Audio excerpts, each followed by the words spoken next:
Good morning, everyone. If we could please start to find our seats.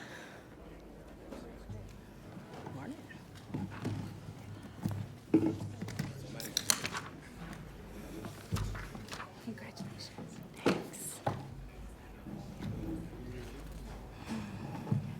You'll miss me. Clerk, roll call, please.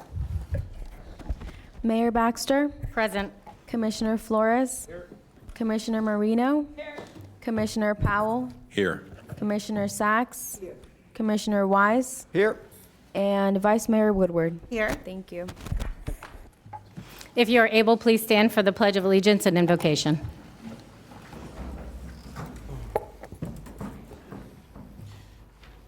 Dear God, bless this meeting convened in good will for the benefit of those we serve. Give us strength to overcome the obstacles we shall surely meet, and the wisdom to make good use of the opportunities we shall surely find. Amen. Pledge allegiance to the flag of the United States of America and to the republic for which it stands, one nation, under God, indivisible, with liberty and justice for all. I was noticing that, but I'm kind of glowing in the dark here. Administrator, do we have any additions, deletions, or substitutions? We do. Thank you, Madam Mayor. On page 7, we have a revised 5C1. On page 31, 3K4 is a revised motion and title. On page 32, 3K5 is a revised summary. On page 45, 3AA1 is a revised motion and title and summary. On page 56, 4C1 is a deletion. On page 63, 5G1 is a revised summary. And finally, on page 65, 5G2 is a revised motion and title. Thank you, Madam Mayor. Thank you. I will entertain a motion to approve. Second. I have a motion by Commissioner Flores, a second by Vice Mayor Woodward. All in favor? Aye. Any opposed? Please see that that motion carries 7-0. Moving on, do we have cards on consent? 4A1. Okay. Moving on to consent. Would anyone like to pull anything off of consent? Yes. Yes. Vice Mayor Woodward, you're recognized. Thank you, Madam Mayor. On page 23, 3H8, and on page 39, 3T1.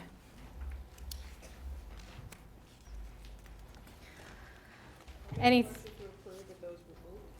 I have a motion by Commissioner Marino to approve minus those two items. Do I have a second? Second. I have a second by Commissioner Powell. All in favor? Any opposed? Please see that that motion carries 7-0. We will start with the consent items on page 23.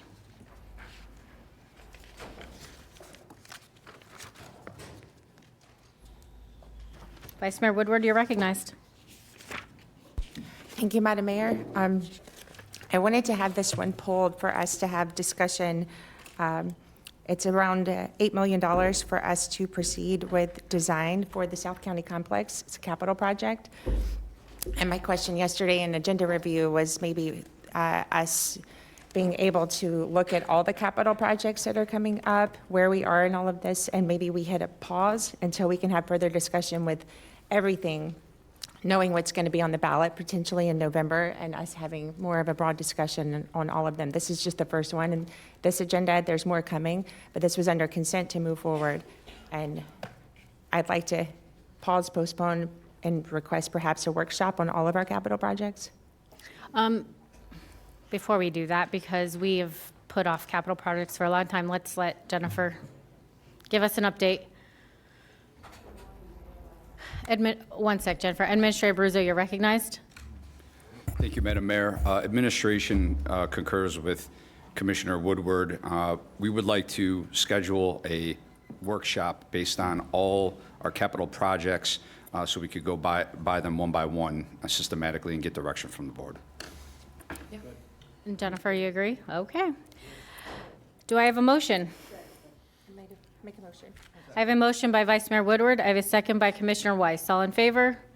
Any opposed? Please say that the motion carries 7-0. Moving on to page 39, item 3T1.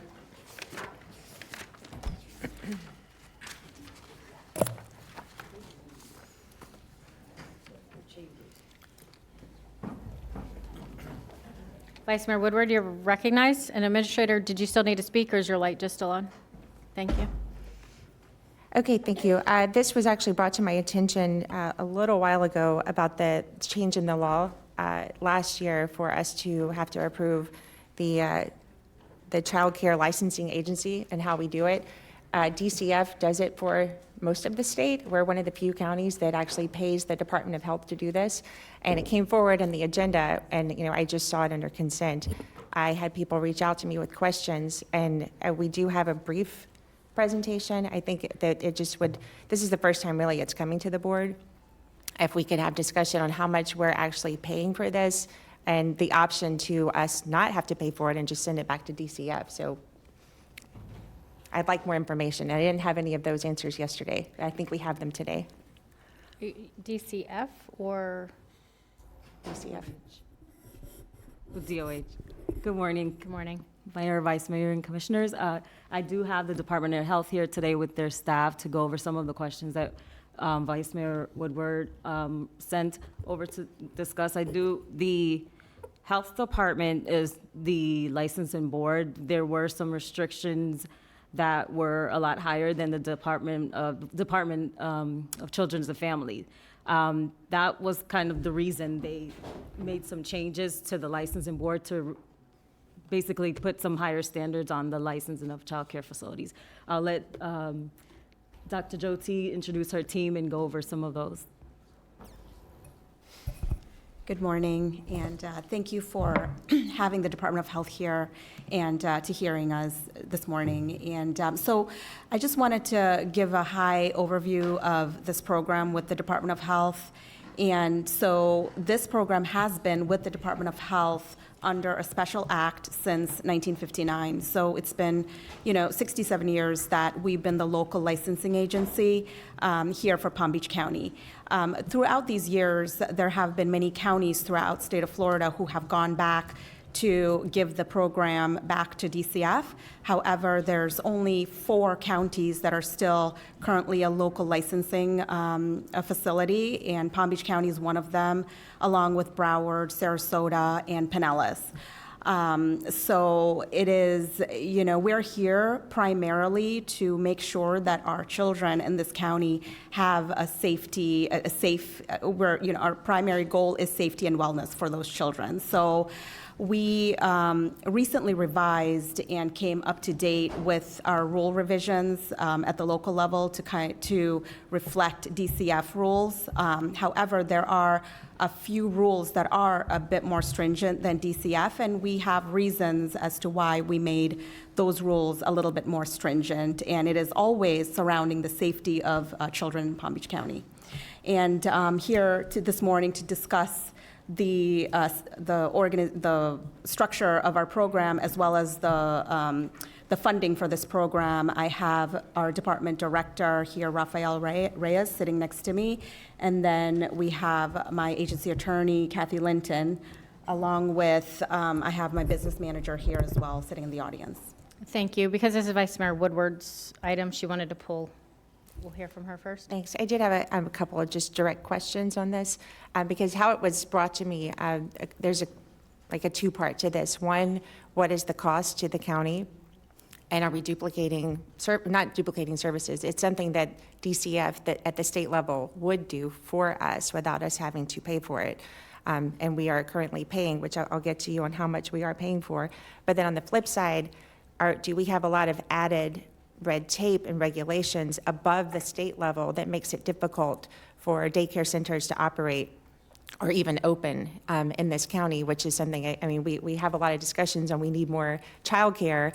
Are we doing anything that's actually making it more difficult for businesses and for daycare operators to open, to thrive, to do everything that they're doing? And those were the things that came to me, and it was concerning to hear both of those. So if you could just answer the fiscal part of it, how much are we paying? How much would we have to pay if we kick it? And are we overburdening our local daycare centers by having this the way we do? And we could just have the state regulations. Thank you for those questions. We're happy to answer them.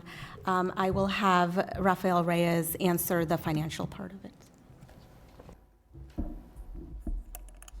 Yes, as far as the question of the financial contribution, the county currently contributes $721,000 for the support of the child care program. Could you say that one more time, please? $721,000, Every year? yes, And do we know, are those coming out of our ad valorem? correct. It's Those are part of ad the core valorem dollars. contract, Thank you. yes. Please proceed. Thank you. As far as the red tape, I believe that due to the fact that we have a child care advisory council that is appointed by the county commissioners, we actually remove a lot of the red tape. Our facilities basically get a white glove service whenever somebody wants to become a provider, even before they select a site to have a child care facility. We're available to do consultations and help them. So in the future, when they go to licensing, like if they were going to licensing to DCF, they will find out at the end that that facility could not possibly become a facility for a child care center. With us, we actually walk them through the whole process, and before they go to the Child Care Advisory Council, we make sure we have a full packet that shows everything that they need to do as far as compliance to become a provider. Yeah, hi. I don't know if you can't hear that. Okay. My name is Kathy Linton. I'm the legal counsel. I would also agree with that, that because we're a local entity, I think it's a lot easier for our child care facilities and family daycare homes to connect with somebody than a state agency that is doing this and a lot of other things to get a hold of people. If you don't get licensed with DCF, or if you have enforcement with DCF, you have to go through what's called the administrative hearing process with the Division of Administrative Hearings. Here, not only the Children's Services Council, the Early Learning Coalition, they listen in on Teams or attend all of our Child Care Advisory Council meetings. They can immediately see who gets licensed. They do a lot of funding to child care facilities. They also tune into our Environmental Control Hearing Board, your Environmental Control Hearing Board, to see enforcement. So if a child care facility got a Class 1 action, they may lose funding.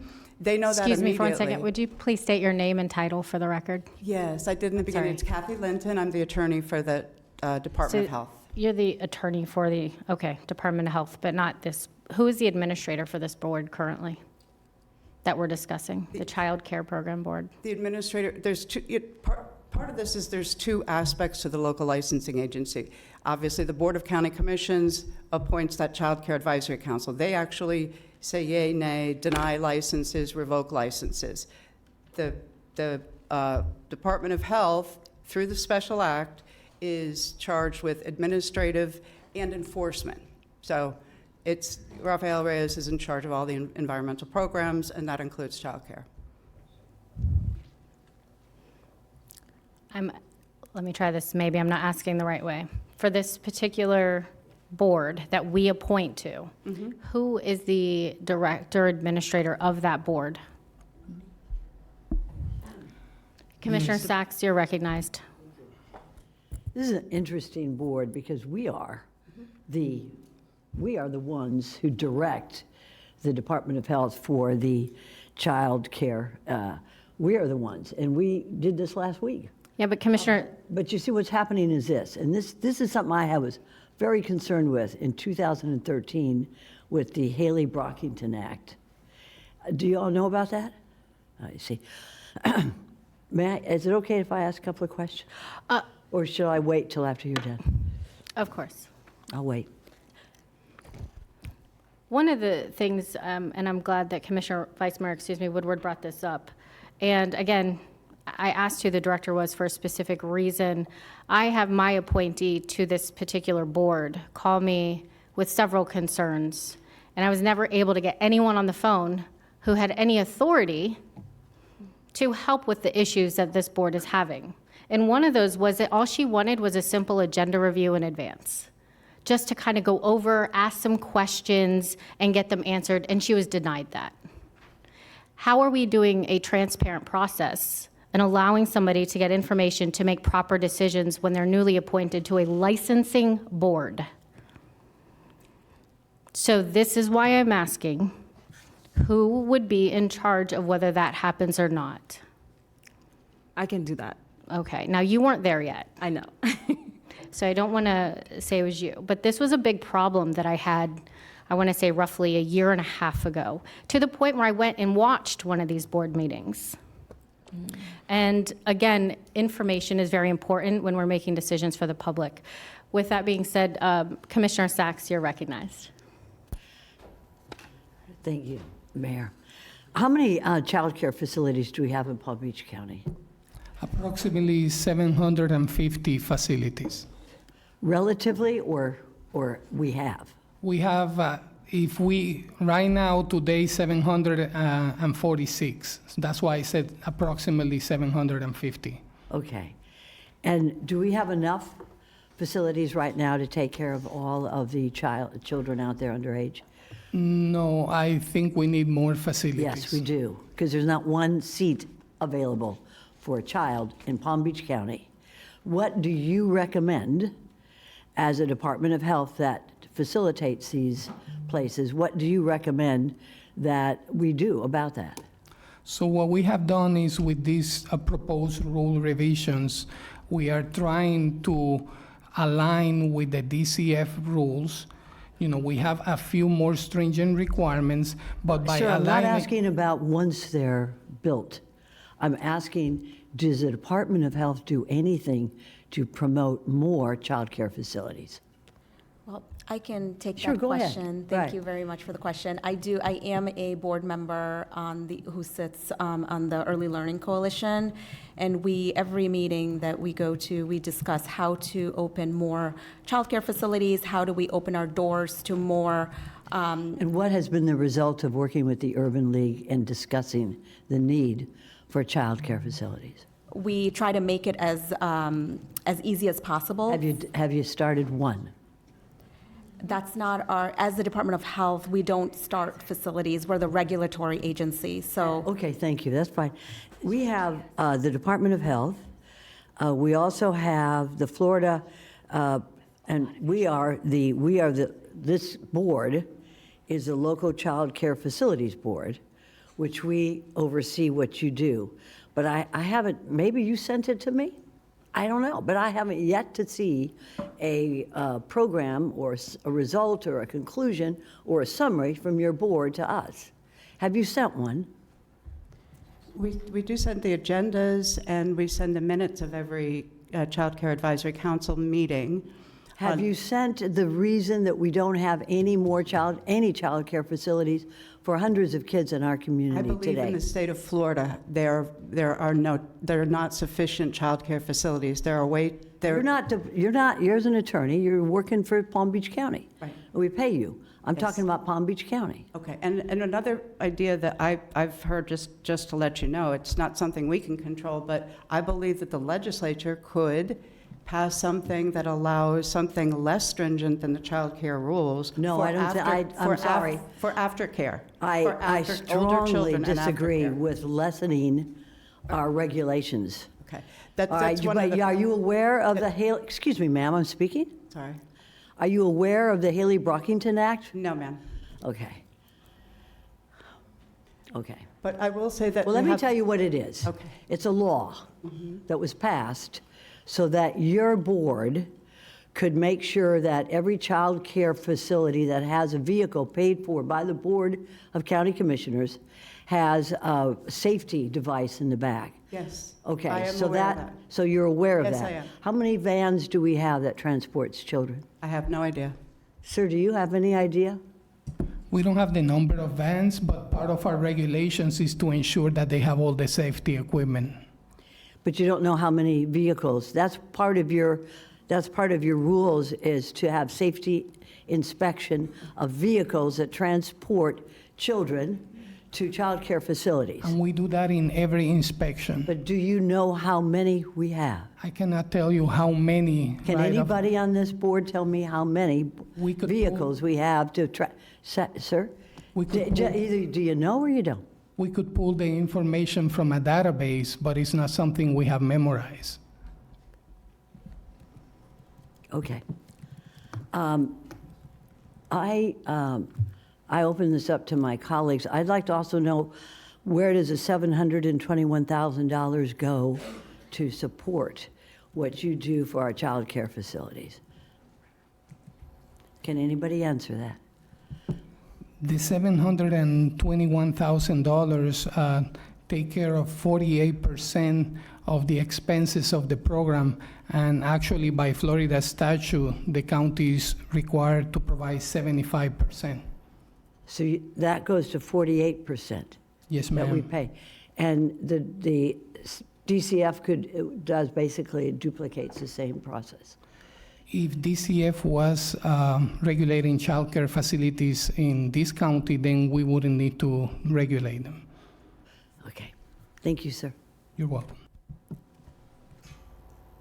I do want to state on page 4 of the document that the requirements that are listed for Palm Beach County are our requirements, so those can be changed. As you can see, it'll show where we exceed the state minimum. Commissioner Weiss, you're recognized. Thank you. So I guess, Mike, and you said, so the ones that are imposed by Palm Beach County on page 4, one of the areas I've found has been a challenge, and as we were talking about having more facilities, is in our urban settings, you know, the requirement, the outdoor playground requirement, as opposed to allowing, you know, the staff to take the children, you know, if there's a nearby park or something like that, to be able to utilize that. And that, I know that's been a hindrance in being able to open up, especially in our real urbanized areas, to open up daycare facilities for children. What is there, I mean, what would it take to change that, to have something more flexible that that recognizes the environment in which we're living in? That's a very good question. The rule does require certain square footage per child for a playground area. However, the rule also recognizes that in urban areas, facilities could, instead of having an outdoor playground, could have it indoors. What unfortunately the rule doesn't allow is to have a partial outdoor and indoor playground area. So they could, so if they had and why, is there a reason why we can't change that rule? Well, that we have to be at least as stringent as the state rule, and that's currently in the DCF state rule, so we couldn't be less stringent. Okay, so in an urban area, they could have an entirely indoor playground. Yes, sir. Okay, but they can't have a combination of an indoor and an outdoor playground, Not a combination. sounds like. Okay. You know, my feeling about this is that, first off, you know, in reviewing what is required, you know, in having and look, I think DCF has a very big plate. As somebody who has been very close to interacting with them, both in the juvenile justice area, but also in the area of foster care, and what they do, they definitely have their hands full. I personally would not be in favor of giving them more work to do. As we know, how they fund unfortunately, how the state funds their agencies can be a challenge. So I want to ensure that our children stay safe. I don't have an issue with some of the extra requirements that we have put in place. I would not want to see those go away.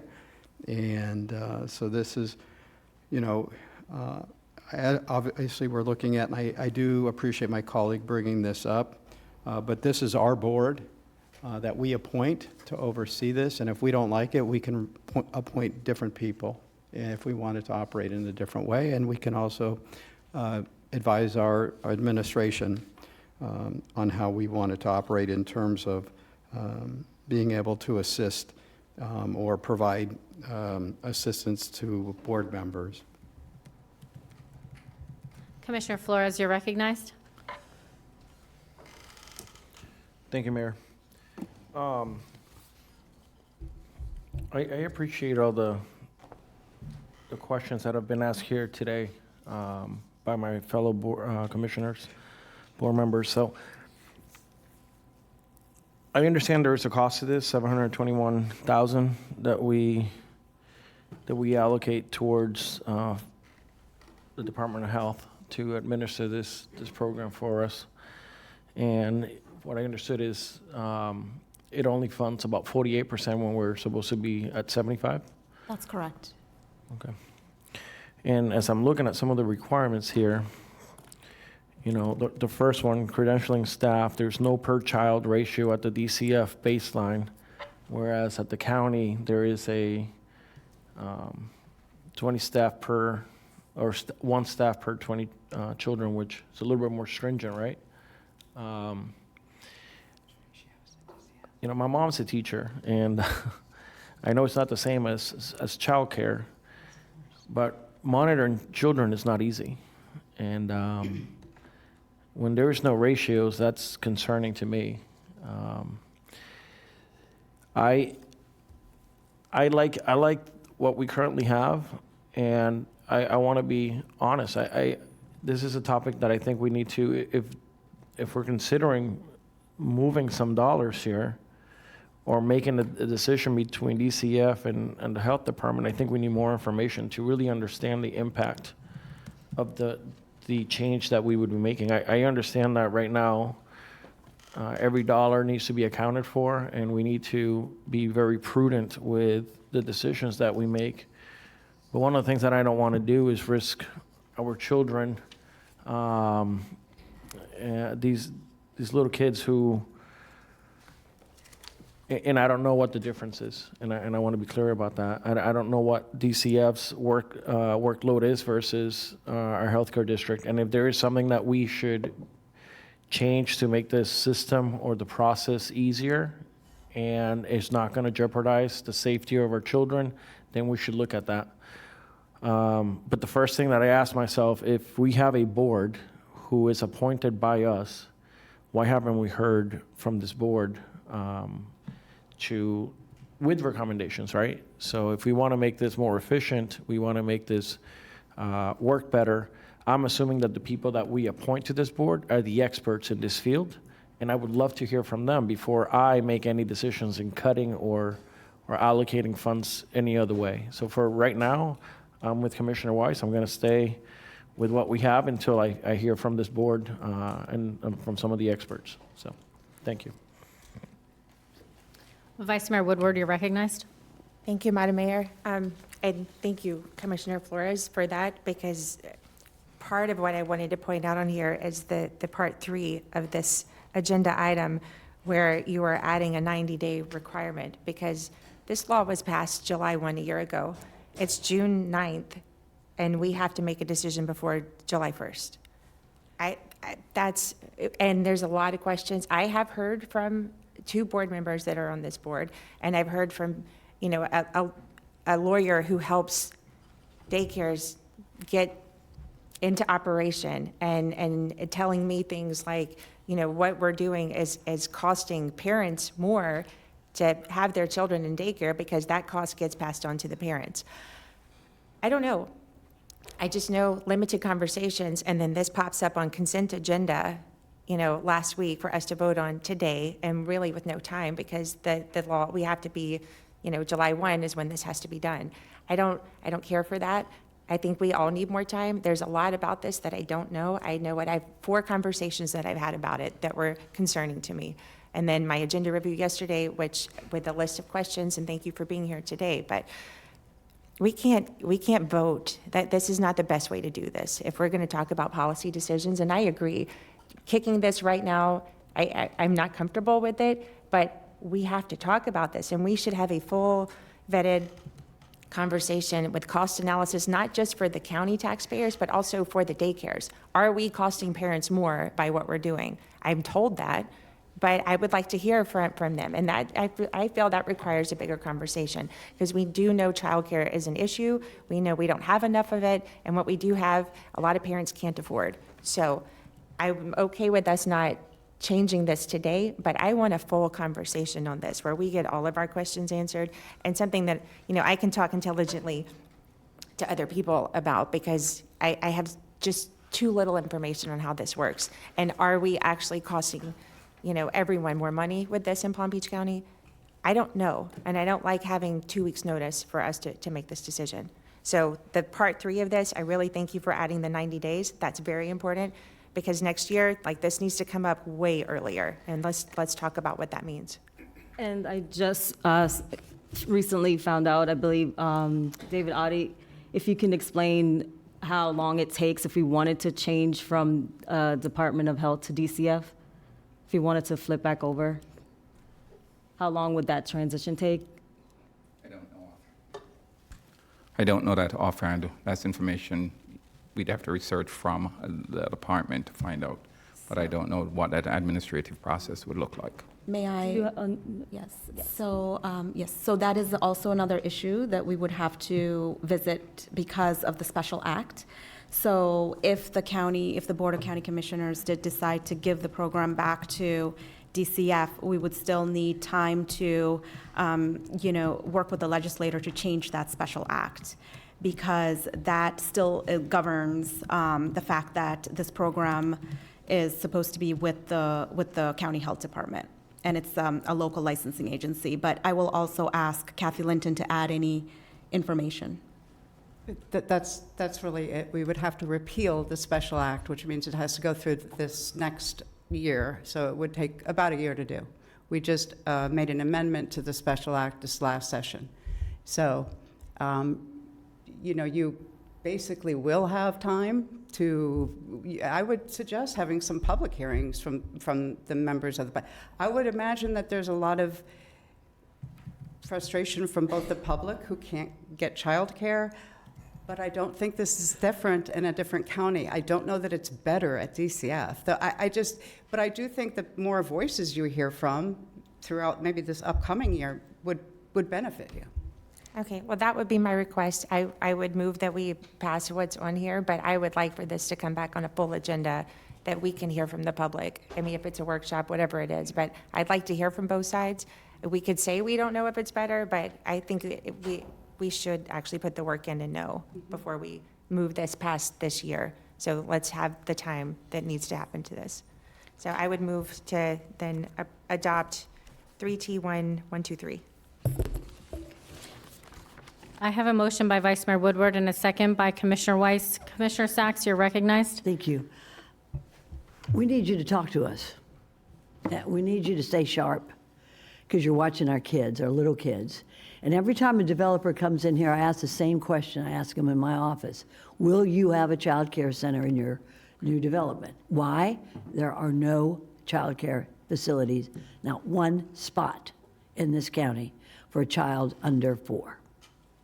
And moms are working, dads are working. We got to get tip-top here. And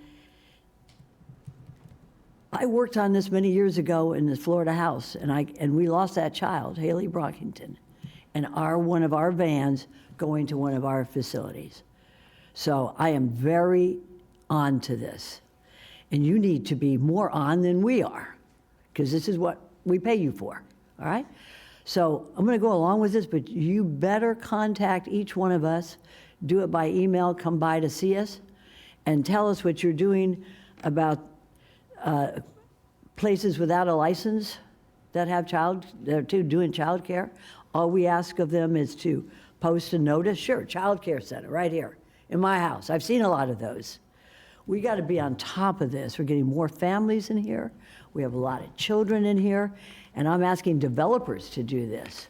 So schedule with administration, with our great Ms. Ellison here, and let's get this done to talk to us, because we got to take care of these kids, and that's what you're doing, right? That's what you're doing. I know you're doing. I know you want to do it. I know you're doing a good job, but we got to get tip top on it. We got to get better than what we've been doing. You'll do that, right? Absolutely. May I ask a question to the commissioner? Are you asking us to contact you directly about this? Because we have a Child Care Advisory Council and we serve as their staff. So we have two roles that we play. In addition of regulating the facilities, we also serve as staff to the Child Care Advisory Council that You has figure been. that out. But I want to listen to y'all. My door is always open. If you want to come on in, talk to me about it. This is an issue that's very important to me. It's been important to me since 2013. We failed once. I never want us to fail again. But I tell you what, in our urban areas, we got a real problem with those little babies. So you want to come see me? My door is always open. Okay? Thank you. Thank you.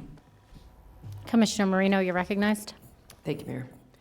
So I'm looking at page 6 of this presentation that was on our desk.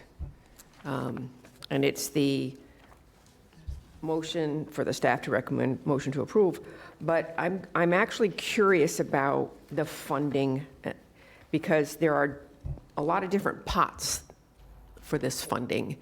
And I'm actually curious as to how much of the funding that the county pays is from ad valorem tax dollars, how much is it from fees? I see, because it says county authorized fees, local funds, local share.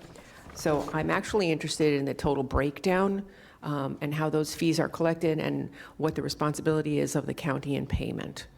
Because it says here a total of funding of $11 million. County's budget is 2.5 with a couple more numbers. Local share, 5.3 million. Authorized fees of 2.4 million. Local funds, 1.4 million. I really just like to know where the funds come from, how they get spent. Are they ad valorem dollars? Are they fee-based dollars? And if they're ad valorem dollars, we're going to have an issue going forward because we're not going to be able to collect dollars. So I really would like to know the funding on this. Okay, so Because the number you threw out earlier was $721,000, but that's a different number than what's on this page, so I'm just curious. yes, the $721,000 are dedicated for the child care program only. That comes from your ad valorem and goes straight to the expense, to cover the expenses of the child care program. Excuse me. And once again, that covers 48% of the expenses, even though that by statute, the county is supposed to cover 75% of the expenses. So the program is underfunded, and the health department then, also has fees, based on the licenses for the facilities. And I'm talking about the child care program only at this time. When you read the $11 million, that's the total environmental public health budget, which comes from federal grants, different contracts, interagency agreements, and there is a portion that comes also from ad valorem for unfunded mandates, things that we are doing to enhance. Can you say those words again? Unfunded mandates? That's something that the state puts upon us and says we have to do it, but they don't give us dollars for it, and now they want to take away our ad valorem dollars. So continue. That's part of it. Also, part of it are enhanced public health protection that has been recommended by the county commissioners. And every time we get those recommendations, we definitely apply them. We hear to what the board has to say and continue to enhance public health outcomes in our county. For example, we have a Chicken Sentinel program that works very closely with your mosquito control people to try to prevent the actual development of mosquito-borne disease. We have an enhanced inspection program for the migrant labor camps, because if we only went by the state rule, we will go to those facilities twice a year and will inspect only 10% of the units. As most county commissioners are aware, a few years ago there were some big issues, and now we inspect 100% of them. We agree with the mandate that the county commissioners gave us at that time, and we take that very seriously.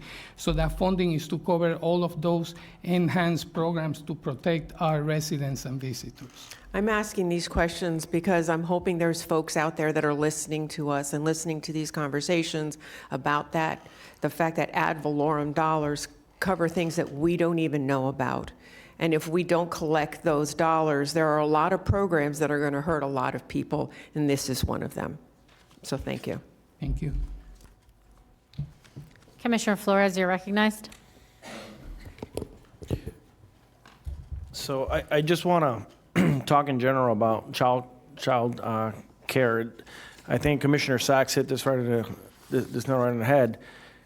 It is very expensive for our families out there to be able to afford child care nowadays. And a lot of them are having to make decisions whether they send their child to child care, or will a family member watch over them, or do they give up their job, stay at home mom, or stay at home dad for that matter, to watch after the child. So, but one of the things that we're seeing, and I have a friend of mine who actually owns 21 of these facilities, all through South Florida, is that although he may want to, finding land, finding a piece of property to make this happen has become very expensive proposition.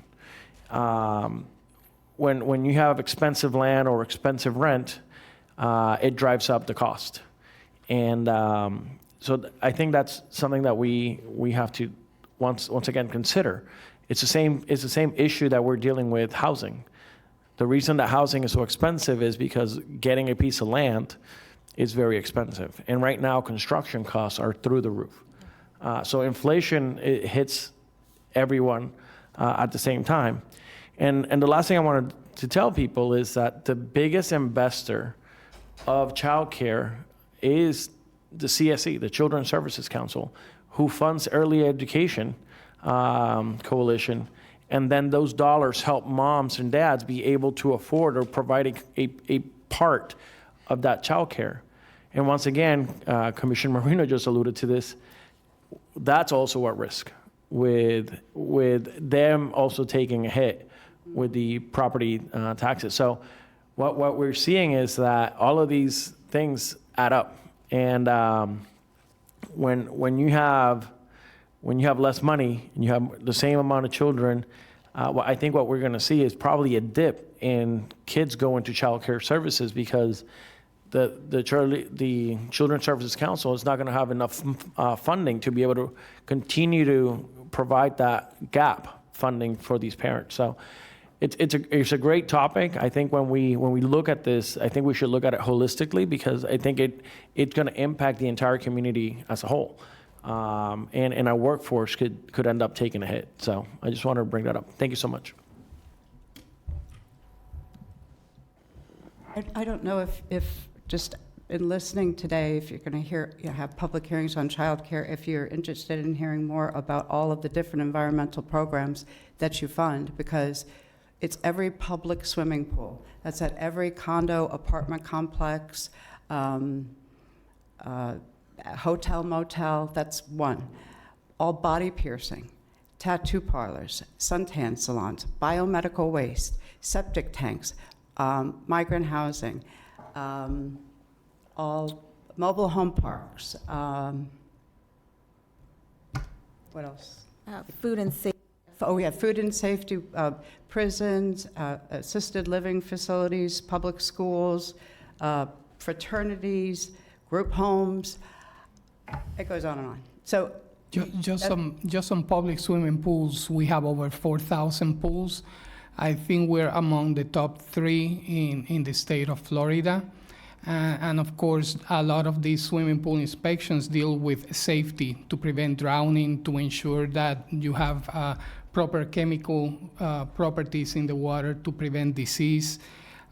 Also limited use water systems, which are water systems that are not regulated under the Safe Drinking Water Act, which we also do. These are systems that have less than 25 people, like small convenience stores that may have their own water plants. All of that, part of the funding to sustain those programs come from the ad valorem.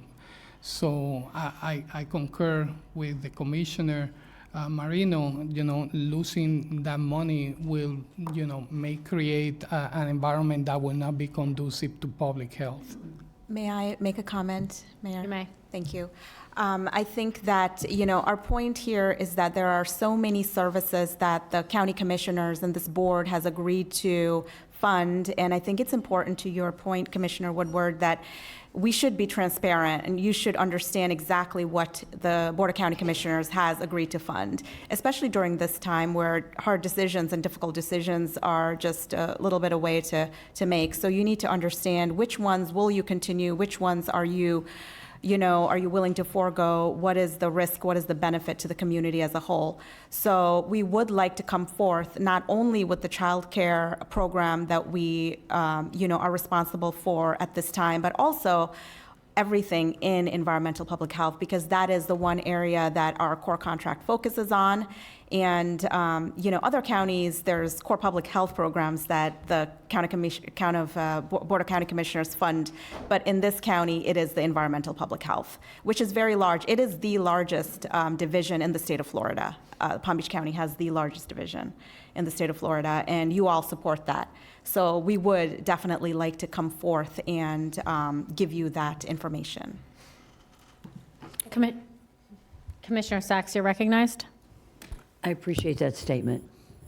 That's what we want to know, especially with the swimming pools and the drains, make sure that they're legal, sufficient, the water quality, and farm worker housing where the kids are. I know a couple in my district. I'm going to look for your sign there that you've inspected that child care center for the farm worker children. So come talk to us about this, all right? I think it's very important, and I appreciate that willingness. Thank you. And with that statement, I'm going to go ahead and approve this, but I do want to make sure that we hear more of you with these statistics. I appreciate it. Thank you. Thank you. Thank you. A few things. So the cost of childcare is astronomical. As a mother of 3, I think that the safety of our childcare facilities is very important. But as we've noted, we're only one of 4 counties that has this type of program. Are we saying that all the other counties are not safe for children? That is a great question. We cannot speak for Department of Children's and Families. However, I know what we provide here in Palm Beach County, and I know the type of service and the type of attention that we have. I know the access to our staff that I demand at the Department of Health. If there's a child care provider who needs assistance, understanding what the process is and how to be compliant with all of the rules that are in front of them, that is something that we absolutely provide.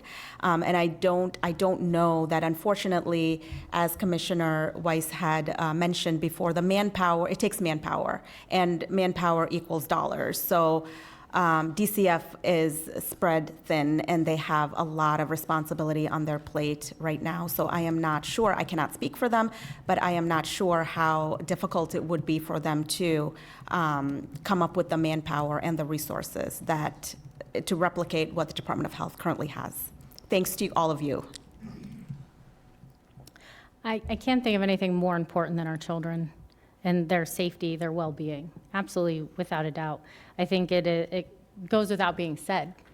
I will also say that because we have a lack of childcare facilities, we're wondering where the children who can't afford to end up in them or go to them end up.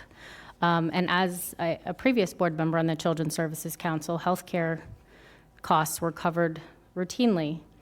And we do have programs to help with that, but only for people who make under a certain amount. There was a real fiscal cliff involved with whom we help on that board, and it was one of the things that I was trying to help with. I will say that we have to remember, and as a small business owner, every single regulation you add to anything adds a cost to the business. And the more costs go up, the more that is passed down to children, or not children, to the families who then need it for the children. And so let's keep that in mind when we're trying to balance safety and health with affordability. I can promise you there are middle-class families who would love to be able to send their kids to a child care facility that is great and healthy and learning, but they can't afford to do that. So they're sending them to friends, and I believe they're starting at a huge learning disadvantage, whether it's friends and family, because they are not learning the same things that kids already know going into elementary school. So let's keep that in mind when we're trying to balance out these costs and trying to sell it as not being safe if we don't have these programs when we're one of only 4 counties that does them. I do believe this is one of the things that some of our residents don't like. All the things you just listed, some of them are necessary, but are we over-regulating businesses and processes in our county? That's a problem. Now, I am sure somebody will write that I don't care about children tomorrow. That is absolutely not the case. I couldn't care. I think they're one of the most important things in making sure they're safe is a top priority. But again, I want to make sure parents can afford to put their kids in a facility and that we have facilities that have space for those kids. We talk about supply and demand up here all the time on this board. We need more supply of childcare facilities. So we need to find a way, when you come back to us, as Vice Mayor Woodward had requested, with maybe a good workshop item, and look at this, okay? And bring us some places we can potentially reduce some of these regulations that wouldn't cause harm, but also save some money for the businesses. And with that, I will call the vote. We did have a motion and a second. All in favor? Any opposed? Please see that the motion carries 7-0. Thank you. Thank you. Thank you.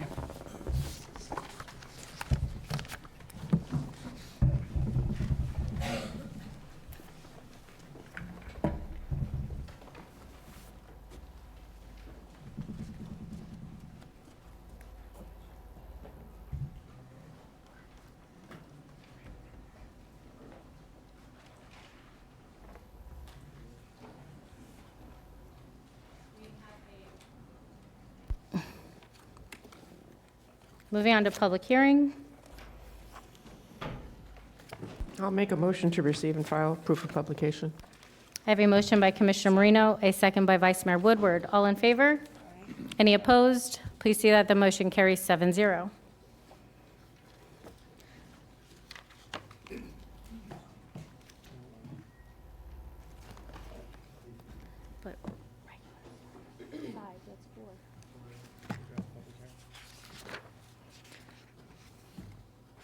We do have a card on the public hearing.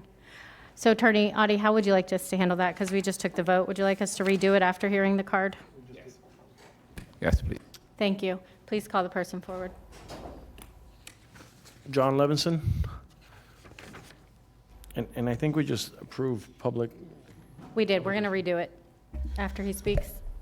For the record, John Levinson, Delray Beach. I am a registered lobbyist with the county, and to give you a brief amount of history, back 14, 15 years ago, there were 39 or 38 different regulations. Each city had a regulation, the county had a regulation. It was very hard to comply with because of the uniqueness of each of them. And so the League of Cities created a task force that worked with the county and the cities to try and create a common organization and ordinance that would simplify the definitions, that would create a registration process that would be easy enough, that would incent people to do it, because we had very few that were complying. And out of that came the lobbyist registration ordinance with the county and the lobbyist registration registry, which is online here at the county. The purpose of that was, again, to incent lobbyists. And remember, it's not just people like me who represent a company.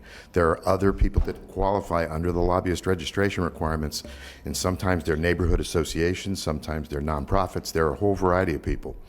And so the intent of this was the transparency would be enhanced. It would be provided to both commissioners for cities and county, residents, people who were in other businesses, so that they would be able to very easily go to a central location and identify by city or by county or by organization where they were registered and what it was that they were registered for. The fee for $25 was set. It was, by the way, $25 once when you set your registration up.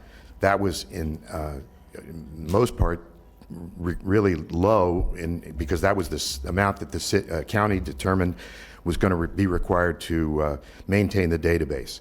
Unfortunately, and by the way, that fee incented even a small person who had one client to go ahead and register. $200, which is what you're proposing, would be okay, tolerable, if it was one time. But on an annual basis going forward, $200 per client, and in many cases, these are small clients who really are just needing help with, it could be a zoning issue, it could be anything. They may not be able to really afford that, or it may add costs, as the mayor mentioned earlier. So I would suggest that you relook at this. I know you want to collect at least $125 million in the $250 from we lobbyists. I don't think that's going to happen from the $200 fee. And in fact, I would argue that if the fee goes to $200 per year, you're going to dissuade people who are going to think, do I really need for one city, one time, to register with the county? And that is the place where even the cities, you register. So I urge you to reconsider the $200 per annum per client. If you wanted to make it a $200 one time, I think that can be amortized better over the life of the contract. But you're gonna end up with less people registering, willing to take the risk that they'll suffer the consequences. So, thank you. Thank you, sir. We are going to redo that motion. For the receive and file, or? Okay, got that. So motion for this. I'll entertain a motion. I have a motion by Commissioner Flores, a second by Commissioner Sacks. All in favor? Any opposed? Please see that that motion carries 6-0.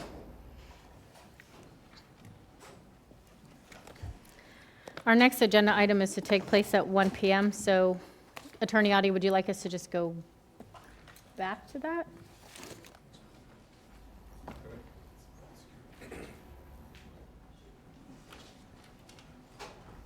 We are going to skip 5A1 and go to 5B1. Mine says 5.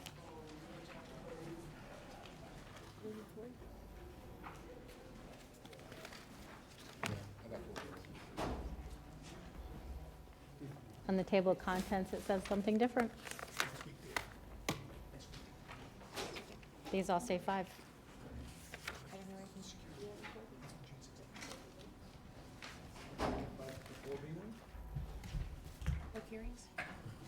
4A. Okay.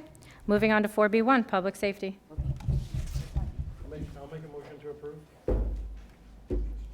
Public safety. I have a motion by Commissioner Flores, a second by Commissioner Woodward, or excuse me, Vice Mayor Woodward. All in favor? Any opposed? Please see that the motion carries 7-0. Thank you so much. Moving on to 4C1. Was that deleted?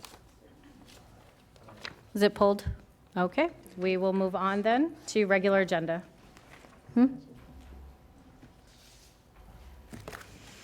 That is what I was talking about. We will skip 5A1 and go to 5B1. Attorney Adi.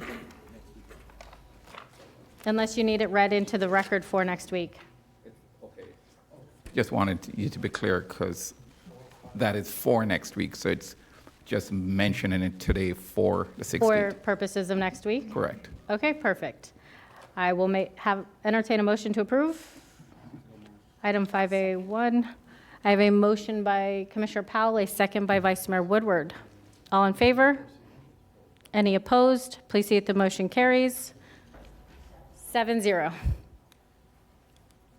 Moving on to 5B1, airports. Commissioner Flores made the motion, Commissioner Weiss second. All in favor? Any opposed? Please see if that motion carries 7-0. 5C1, County Attorney. I'll entertain a motion to approve.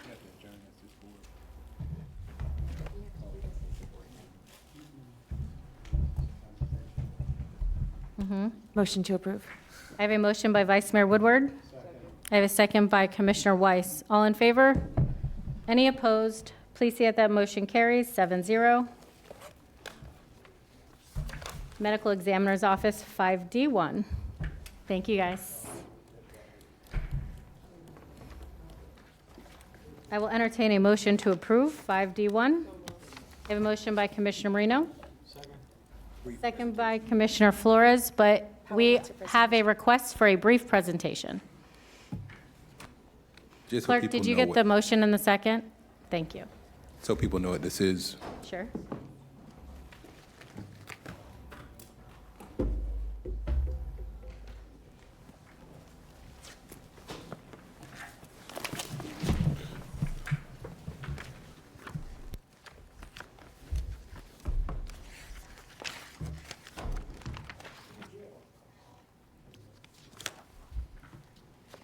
You may proceed.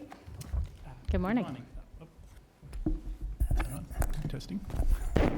Good morning, Mayor Baxter, Vice Mayor Woodward, Commissioners, Administrator Abruzzo, thank you. My name is Paul Petrino. I'm here representing the Medical Examiner's Office today on behalf of Dr. Catherine Miller, who is out of town. I'm with District County Administrator Tom Nadler and Shannon Fox, our always wise legal counsel. I'm also here with Mr. Ralph Saccone, who is our forensic supervisor.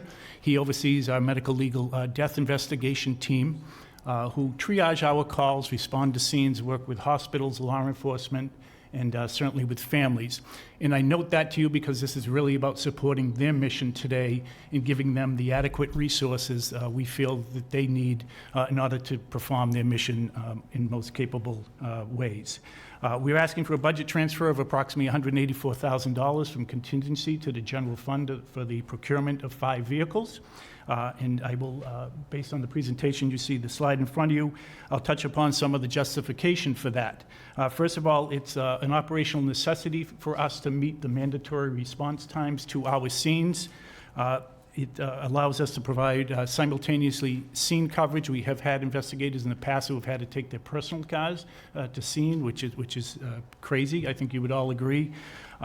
It allows us, based on domicile, to allow the investigators to respond in a more efficient and timely manner by having those vehicles strategically and geographically located throughout the county. It also, and perhaps most importantly, if you talk to law enforcement and to fire rescue, allows us to clear those scenes much quicker. So you think of those times that I-95 is closed down, or there's a neighborhood closed down, or families just want to recover from their grief. It allows us to recover from those scenes and reduce those wait times. We hear that quite a bit. There's a risk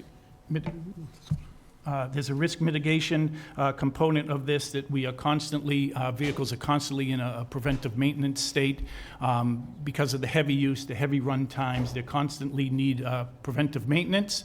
We often find ourselves, and this is no slap towards fleet, they are very supportive of us, but these are specialty vehicles we have. They're equipped with emergency lighting. They are right size for us. When we get into secondary vehicles that we lease from fleet, they're usually not adequate. They certainly don't have emergency lighting that puts our personnel at risk.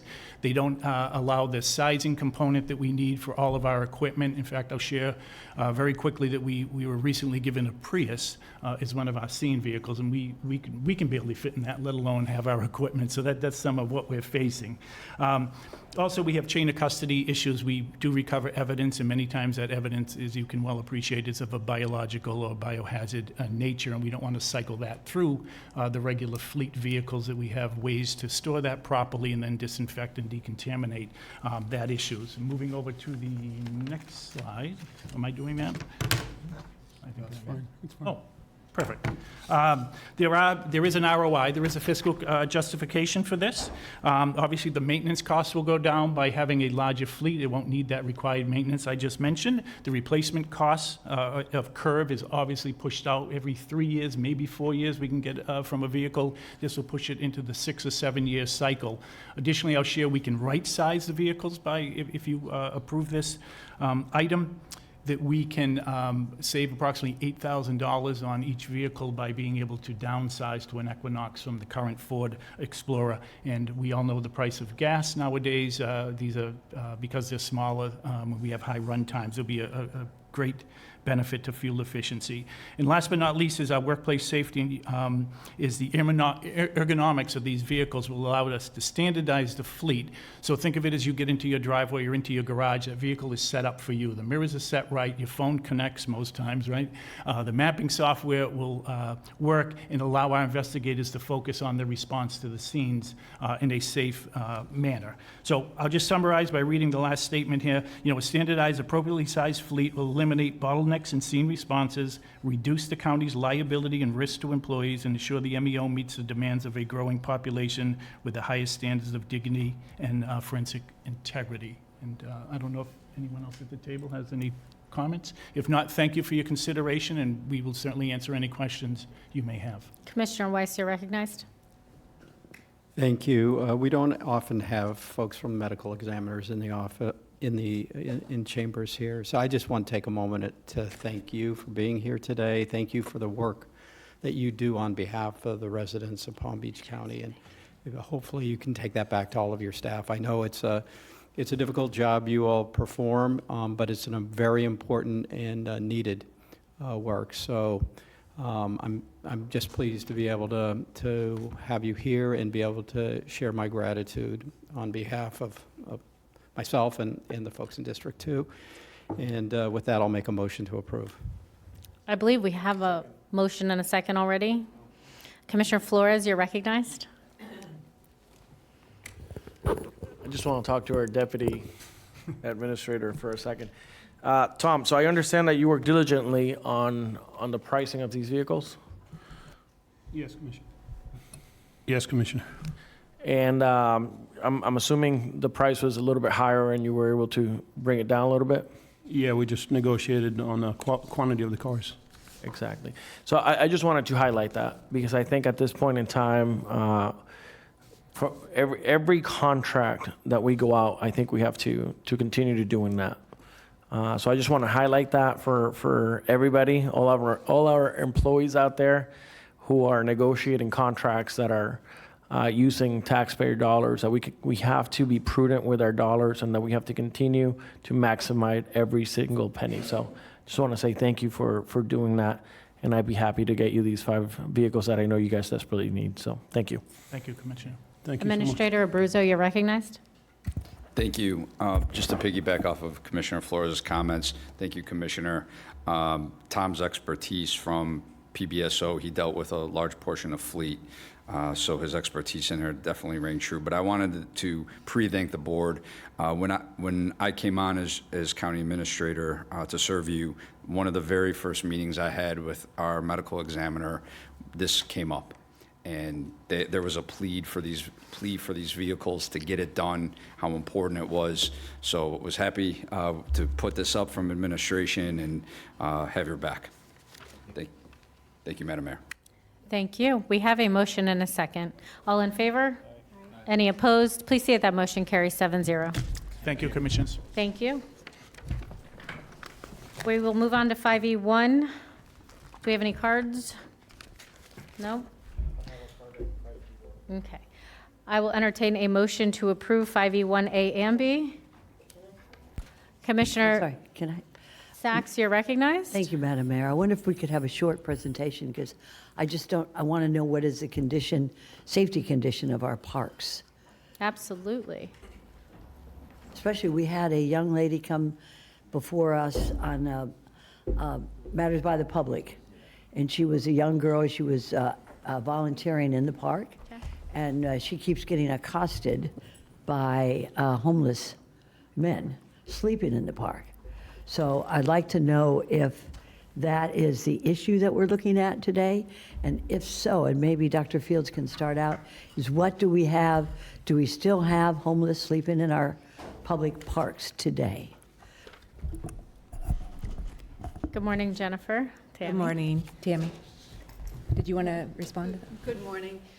Tammy Fields, our Deputy County Administrator.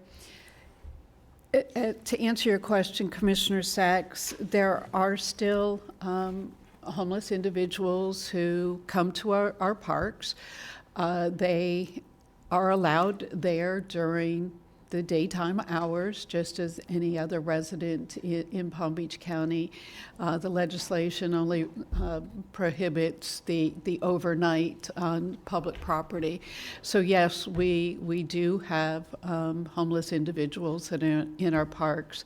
The reason for this agreement is to have the Sheriff's Department that has additional authority beyond what our park rangers have to be able to keep safety in all of Palm Beach County parks. I appreciate PBSO taking care of that issue because we also have folks not just sleeping in the park, but also parking their cars and sleeping in the cars in our parks. And I really appreciate very much what PBSO is doing to ensure the safety of all the residents of Palm Beach County and maybe to divert them, the homeless, to our services that we have here in the county. That's what I look forward to. So I appreciate this very much. Did you want to say something, Mr. Nadler? Go right ahead. Go ahead. Mayor, Commissioners, Vice Mayor, when I looked at the program, when I was tasked as a special project, we had a lot of other issues with the park rangers where people park. There was no enforcement that can be done with the park rangers where if we needed to tow a car, remove a car from the scene, there's a lot of stuff that we could not do at the parks with the authority of the park rangers there. But by signing this over to the Sheriff's Office, they'll have more authority to issue citations, have vehicles towed, and a seamless communication with PBSO, with the radio system, to have them response much quicker to our parks. So overall, we'll have a quicker response and make sure that our public is safe in our parks. I move that we approve it. Commissioner Marino, you're recognized. Thank you, Mayor. So the budget transfer of close to $700,000 is from the general fund. Those are ad valorem dollars? Yeah, yes, if I may, Mayor. Please. You may. Yes, they are. They're currently budgeted in the Parks and Recreation Department as ad valorem funding, and they will be transferred for this purpose. Collected from property tax dollars? Correct. Okay, and so if there's a point in time where we are not collecting property tax dollars, we are now putting at risk a lot of people in our community. Is that correct? I feel like an attorney all of a sudden. I'm not, and I don't play one on TV. But again, what we're talking about with ad valorem dollars are public safety right now. Our park security budget, yes. Thank you. Well, I will entertain a motion to approve 5E1 A and B. Commissioner Sacks made the motion. Second by Commissioner Marino. All in favor? Did you want to speak? Yeah. Any opposed? Please see that the motion carries 7-0. Thank you. Thank you. Moving on to item 5F1 A and B, fire rescue.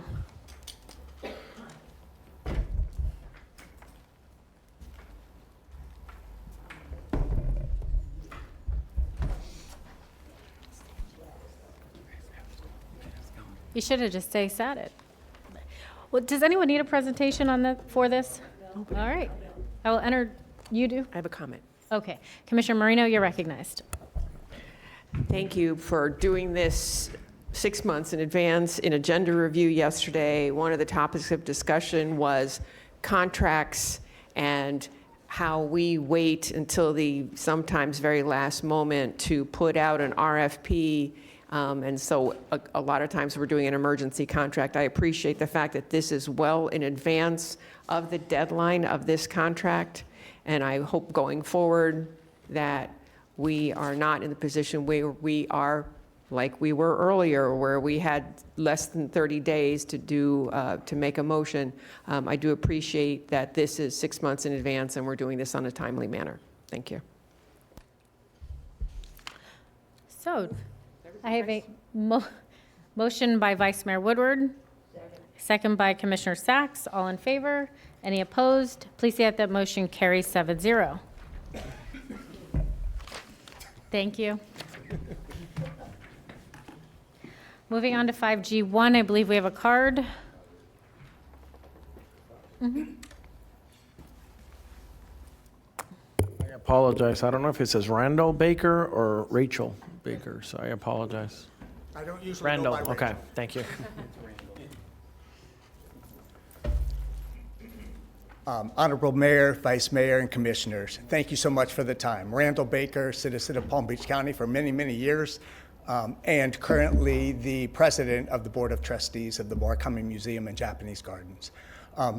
Regarding this item, I want to express our full support of the bond coming up for November for the voters to weigh in on.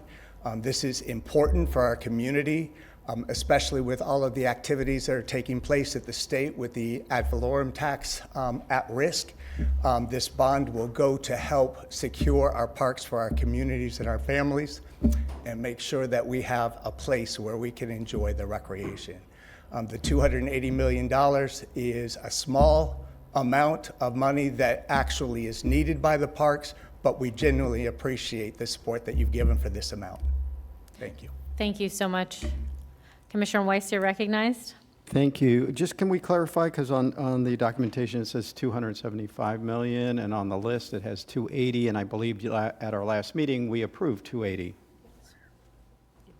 Yes, Sherry. Sorry, Sherry Brown. Is this one on? Okay, sorry. Sherry I Brown. didn't get an add delete sheet, by the I way. think it was on the add delete sheet today. It was, I yeah. didn't get one, Okay. but now I see it Okay. because my colleague showed it to me. I will make that motion. I have a motion by Commissioner Weiss, B. a second by Commissioner Flores. Vice Mayor Woodward, you're recognized. Thank you. I did just have a quick question, because we received a list of the projects moving forward. As far as when the voters look at this and they vote, are these projects, they're all baked in? Is there an order to any of this? Just because there's a map. I know that, I'm guessing you'll be putting this on a website to educate the voters and so everyone knows. Can you just walk us through real quick, because anyone who may be tuning into this to know what this bond means, just a quick overview of what you're presenting, the list, the map, any information that people would want to know? Yes, Mayor, thank you for the question, Vice Mayor. So we do have a project list that all falls, it's just Parks and Recreation, I'm sorry, for the record, I'm Jennifer Cirillo, the Director of Parks and Recreation. This is regarding the Parks and Recreation bond issuance. We do have a list of projects that all fall within the ballot language that is being proposed in today's agenda item. That project list is countywide. It touches all 7 commission districts. So we did provide the commissioners with a map of where the projects are, as you requested at our workshop on May 19th. And you will see by that map, they really are countywide projects. They're far-reaching. Many of them will help us be more efficient. Many of those projects will also be potentially revenue-generating through sports. Sorry, Jennifer. Oh, that's okay, through sports tourism as well. But yes, to your question specifically, that information will be publicly accessible. We look forward to making that list available on our website, much like we did with the sales tax projects. So everybody knows exactly what they're supporting and would be considering on the question should they choose to do so. Yeah. And where will they find that specifically? So pbcparks.com is our website in Parks and Recreation, but I also imagine our OFMB director will make that accessible as well. So I don't know, Sheriff, if you want to address that. Right. I would think we would want it in a couple of different locations so that it'd be easily found depending on where you are on the website. So. And the map will be on there too. People like a visual. Mm-hmm. Okay. All right. Thank you. Thank you. We have a motion and a second. All in favor? Any opposed? Please say that the motion carries 7-0. Thank you, everyone.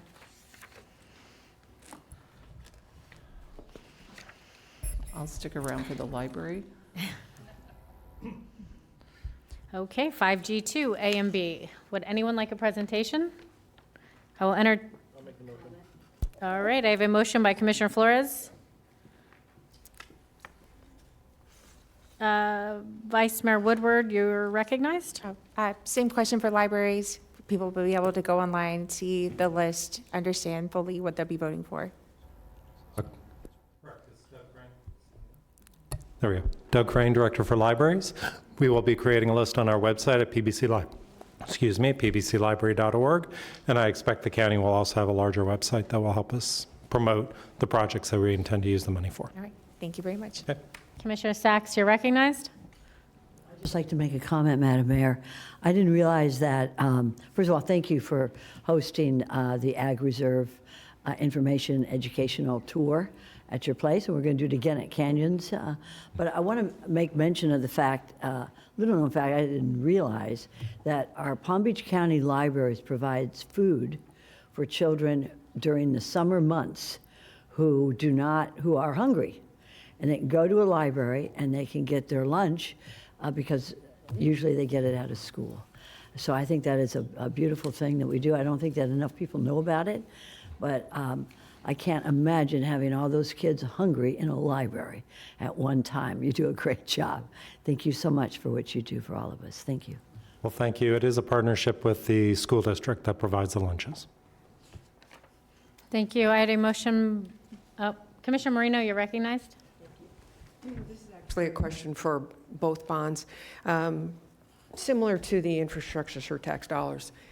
I know there's different collection, but we had a menu of items. Is this in the future, if we see that one of the facilities really isn't something that we want to do and we want to put something else, we're not voting on a list right now. We're voting on a number. Is that correct? Correct. In the ballot language, specifically for parks, it's pretty broad and says for aging, of course I can't find it, aging parks and recreational facilities, updating and expanding sports complexes, increase public beach access and trail connectivity, and acquire and develop new parks. So it gives us the flexibility. So the list is what we think today we would want, but it can be changed in the future. Okay, so nothing's set in stone. We need flexibility as we go forward, but we don't want to do a bait and switch for our people. We just need them to know that here's what we're thinking, but if in the future we want to put a facility in District 1 that's on the beach, I keep pushing for this one, you know that. That's one of the 10 big ideas. But it would be doable. Correct. Okay. And even with surtax, we did get a couple of smaller grants that, was able to completely remove projects off of it because we got grant funding and other sources. So we'll always be looking for those avenues too to make those changes. Perfect. Thanks so much. After this is done. I don't see any other comments. I had a motion by Commissioner Flores. I have a second by Commissioner Marino. All in favor?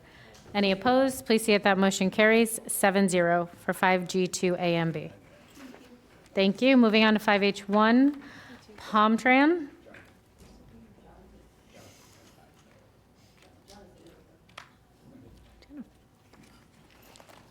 Does anyone need a presentation? I will entertain a motion. Did you say yes? Presentation. Okay.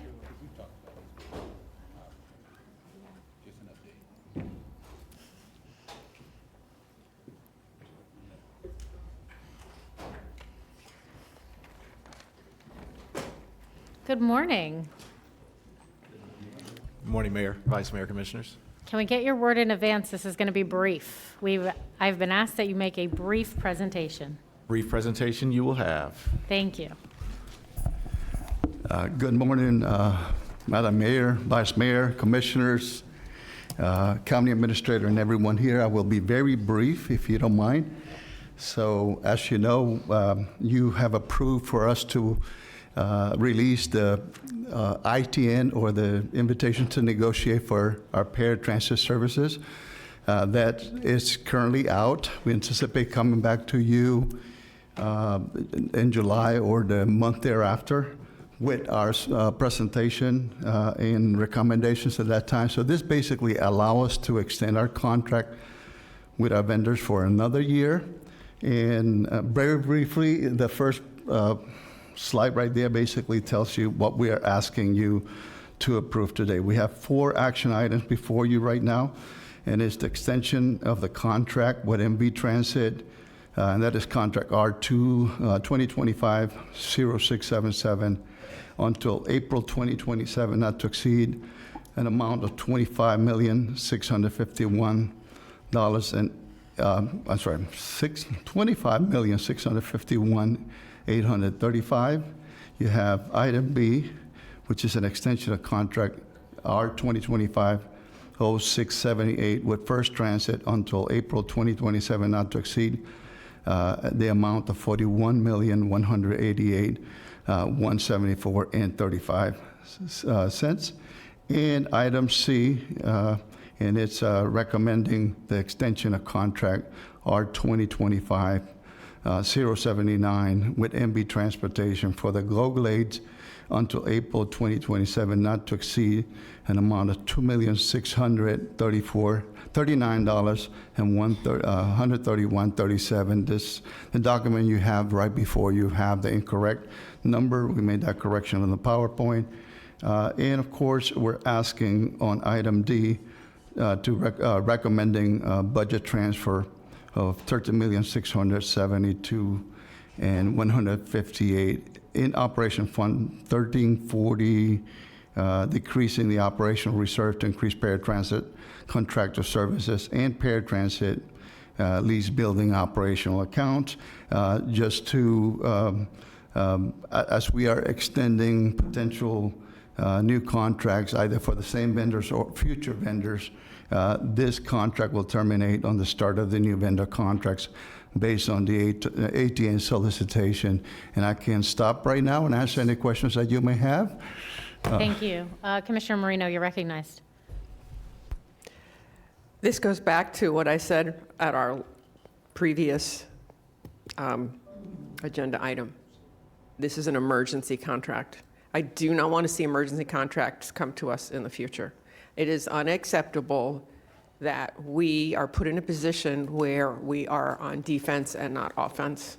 So in the future, please, I do not want to see any more emergency contracts coming in front of us. We need the accurate and enough lead time for an RFP, for the process, for whatever protests there are, and we need to do it in a timely fashion, because this is not the first emergency contract that's come in front of us just this year.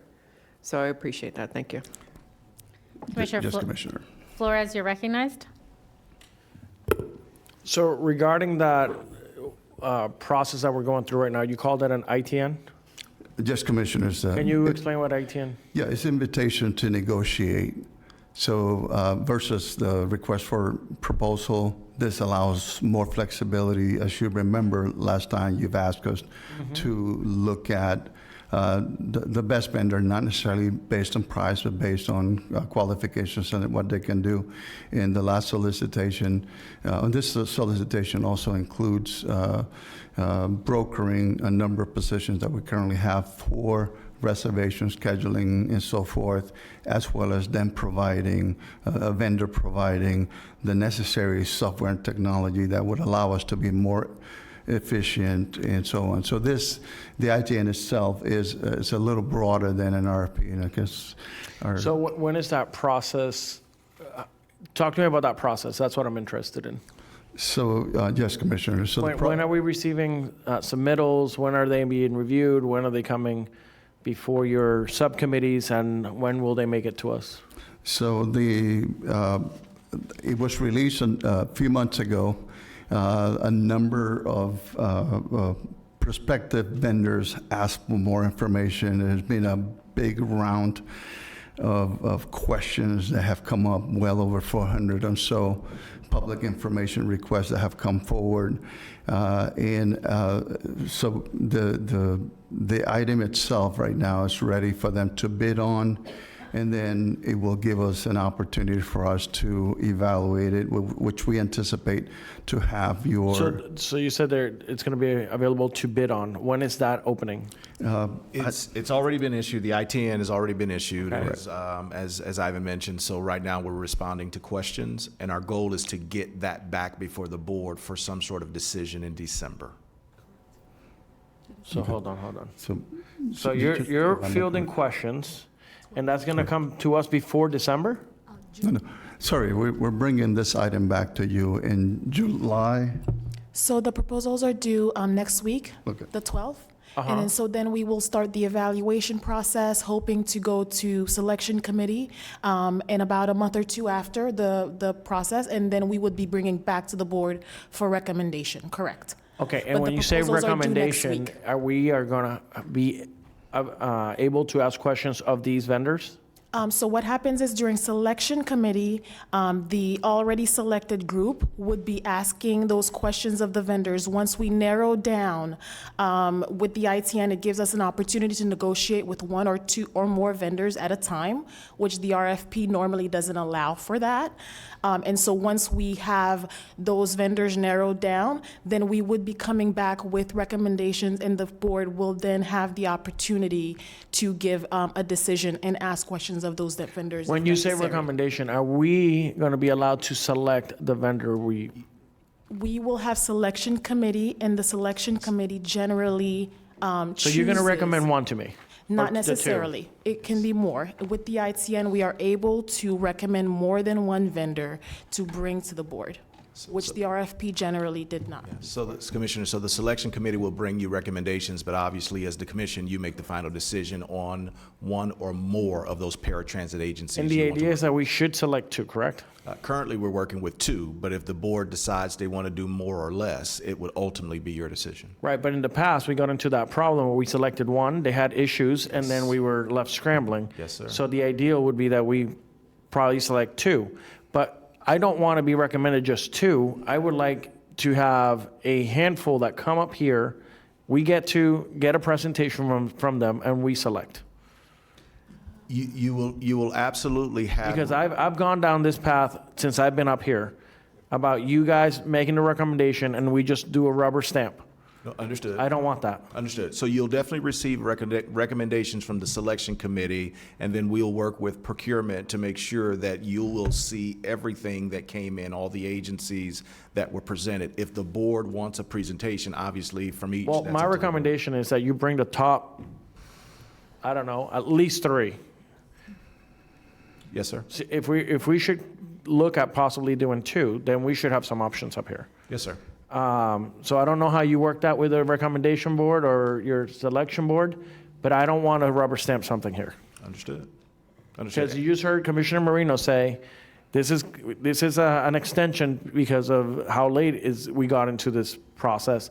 And if we, for some reason, don't want to, we only got two choices, and we don't like it, then we have to go back to the drawing board. So I would like us to have the opportunity to see what the competitors are suggesting, what technology is going to do, how we're going to increase efficiencies, how we're going to make this program, because we heard it last week, we want to make this better. So I want to make sure that I have options up here. And I'm not just rubber stamping what some committee, who I don't know who it is, and it might be great folks, but I want to be able to see, and I want the public to be able to see what these companies are bringing to the board. Yes, sir. Okay, thank you. Commissioner Marino? I'm sorry, Commissioner Sacks.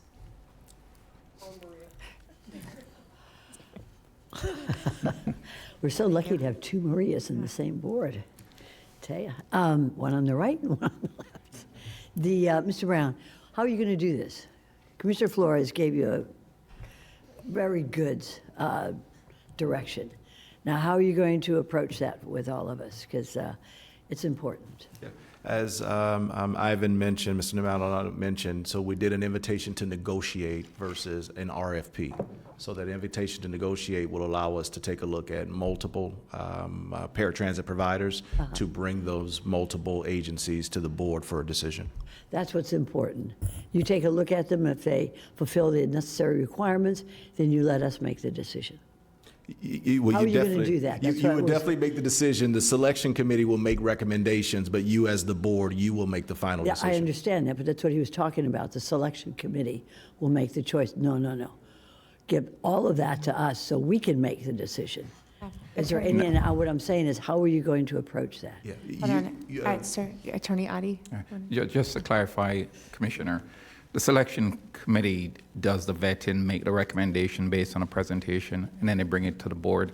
And then the board has the options to choose which of the candidates, but you won't stand as the selection committee, so to speak. I understand that, Mr. Adi. That's why I said after the necessary requirements are met for each person or each company, then how are we going to get, to come before the board and say, these are the choices, really doesn't give us much choice. So what I'm asking is, once the necessary requirements are met for this company to compete, how are you going to present that to us individually so that when we come to a board meeting, we know what we're talking about and we know the differences? Sir. So, as what Commissioner Flores suggested, so if you need a minimum of 2, you get more than 2, so they could go 4.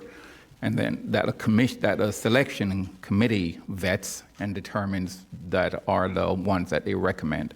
When it comes to the board, they provide you with all the information, all the, about each company, and you can review that, ask questions of them, which we've done quite a few times before, and then you make the selection of your 2. But if the suggestion is that they just get the companies together and bring them before the board. No, that's not what I asked. Okay. Let me ask it for the third time. After the necessary requirements are met for a company to bid, how will you present that to us so that we see 5 or 6 different companies that have made the list, rather than, as Commissioner Flores was rightly talking about, come before the board, here are the 2, which do you want? It's a little difficult for us to make this important decision. So I'd like to get a process whereby you all will present to us after the necessary requirements are met so that we can make a choice. Yes, Okay? ma'am. So you let us know, Mr. Brown. Yes, ma'am. So the plan would be to set up individual meetings with the commissioners. We'll share with you what the selection committee has recommended, but also what we've received from these agencies prior to coming before a board meeting. Yes, ma'am. I don't think you can discuss that with the commissioners privately during that period before it's brought to the, so remember, you're still operating on a cone of silence at that point. So your presentation to the board, you can provide them with the information, but what discussions you're going to have, maybe we should have, I'll discuss that with the department as to the limitations of those discussions. With us. With the board? The department with the board? Can I clarify what I meant, Ms. Adi? So the agenda item that we would bring to the Board of Commissioners, Board of County Commissioners for their review, that's what we would have looked to meet with them prior to discuss that agenda item and the recommendations, if that's permissible. So you're just giving them the facts as to what's presented? Yes, sir. And what would show up on the agenda item, and then the backup that we would have received in preparing that agenda item and the recommendations that are being brought forward. By the selection committee? By the selection committee. Okay, Commissioner Weiss and then Marino?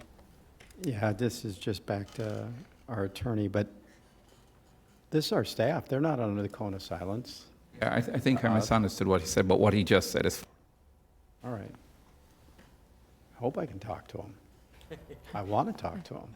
It's Commissioner Marino? important information that they have. They have the expertise. That's standard. So for the selection committee, and this is important to know, what are the qualifications of the selection committee? So, Commissioner, that's a very good question. The qualifications is they have to have either the expertise training related to software and technology, paratransit operations. So we're bringing other peers from other transit systems as well, who are professionals in the area, in internal staff as well, that have extensive experience in the operations of paratransit services, which is critical for the success of this program. So I think what my takeaway is you're putting experts on the selection committee. They're using their expertise and their knowledge to bring forth to us the best recommendations. What you're hearing from the board is we want more than 2. So hopefully we will get more than 2 to do the ITN. And when does the cone of silence period start with the ITN? We're in it. We're in it now. Sorry, Masimba Mutamba, Assistant County Attorney. Once the ITN is issued, that's the starting period for the cone of silence. Thank you. Thank you. And that date is? It has already been issued, Commissioner. It is out. We're in now. it, correct? We're in the Yes. cone of silence now. Thought so. Okay. Commissioner Flores?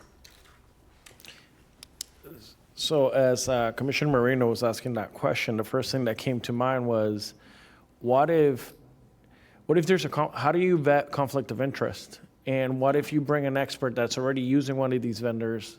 Could that be a potential conflict of interest? I mean, like... Generally speaking, the people who are chosen to be part of the selection committee, that's done in tandem with our office. The department and the purchasing department get in touch with us for who they're anticipating to select for the selection committee. Conflict of interest is one of the things I would look at once I get that list of individuals. Okay, I trust you. And for myself, the selection committee, I mean, it's full, like, audited financials, and there's a lot of very, very detailed. I think some of the airport ones, it was about 900 pages per. So that's not, that we have a committee that's going to do that and then give us executive summaries, perhaps, of what the findings are. And I'm assuming we will get more than 2. I agree. I think I would like some choices too, but I do not want to serve on the selection committee. So, Yes, ma'am. yeah. I'll make a motion to approve this item. Okay, we have a motion by Commissioner Flores, a second by Commissioner Marino. All in favor? Any opposed? See that passes 6-0. Thank you. Thank you. Thank you. Okay, with that, our mayor had to step away, so I'll run the remainder of this part of the meeting. Are there any commission district appointments from the board? No one? All right, we will move on to staff comments. Mr. Administrator? Thank you, Madam Mayor. I just wanted to briefly update the board. I truly appreciate Commissioner Marino's comments about the ad valorem tax dollars. And it came to my attention, and a shout out to Palm Springs. They put a sign at one of their pavilions that let the public know that their property tax dollars paid for that pavilion. Tomorrow I've convened a meeting of our staff. We have some of the most incredible sign shops in the state, starting with our road and engineering, parks and rec, and our fire department. I'm going to look at coming to you with a plan to put signs in front of many of our incredible facilities that are public interfacing to let our residents know that their tax dollars, their property tax dollars paid for it, from ball fields to roads, bridges, really a variety of what their tax dollars have funded, to educate that that's what occurred. So I will be back likely at our next meeting with a plan to have many signs go out throughout Palm Beach County. Thank you, Madam Mayor. Thank you, Mr. Administrator. County Attorney, any comments?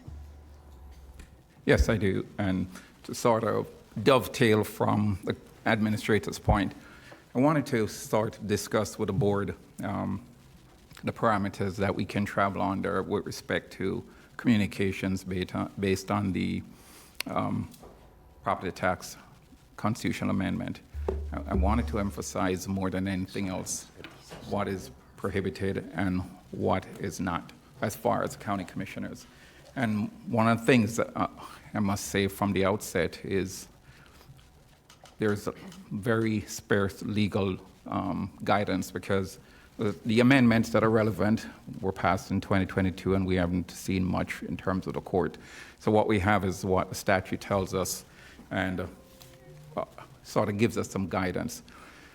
All right, so as we know, the statute, 106.113 Florida statute, was enacted specifically to limit or to prohibit the expenditure of government funds for campaigning or to influence voters.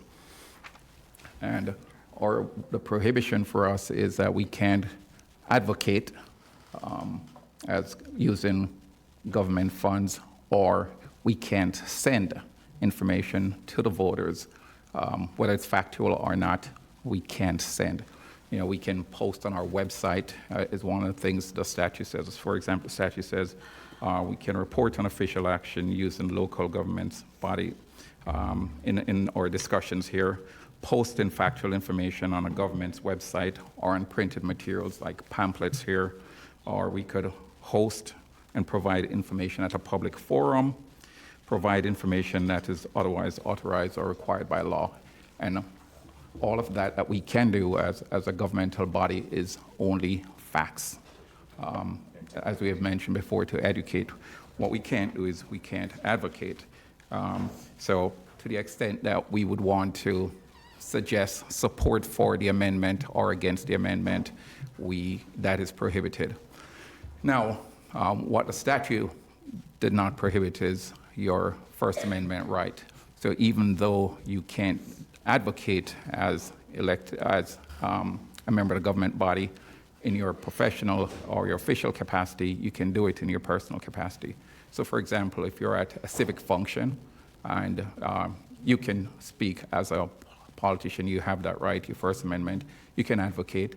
The most important thing to do to try to find out, to establish in order to distinguish your official capacity from your personal capacity is the expenditure of government funds. So you can't use government funds, you can't use your staff to prepare what you're going to say. Anything that includes the expenditure of government funds is prohibited.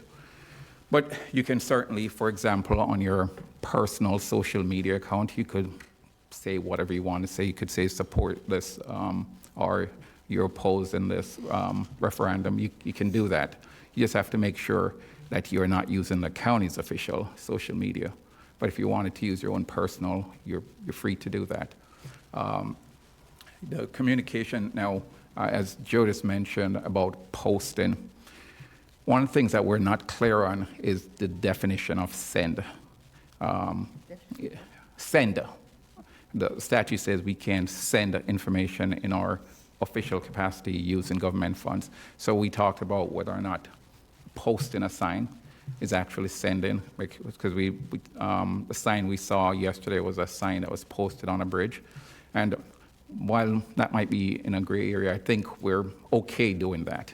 We'd also mentioned yesterday about potentially putting them on vehicles. I think that will be a little dangerous, so we've sort of nixed that idea. Since those vehicles would be moving from one location to the other, going in people's homes. So we figure that might be communicated as send. And we know we can't send even factual information.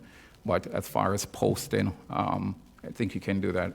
But most importantly, I think the thing that, the issue that will come up from time to time is when you attend functions, you may be there as a commissioner. I think it's always important to just emphasize if you're going to advocate that that's your personal view as opposed to speaking on behalf of the county. Okay. Commissioner Sachs? Thank you. Mr. Oddie, what you just said is pretty serious. And I would request that your office do a memorandum of understanding. We just had a member of this commission, Mr. Marino, state publicly on the record, these parks are financed by property taxes. Right? I think that we need to know exactly what it is under that statute and what we can and cannot do.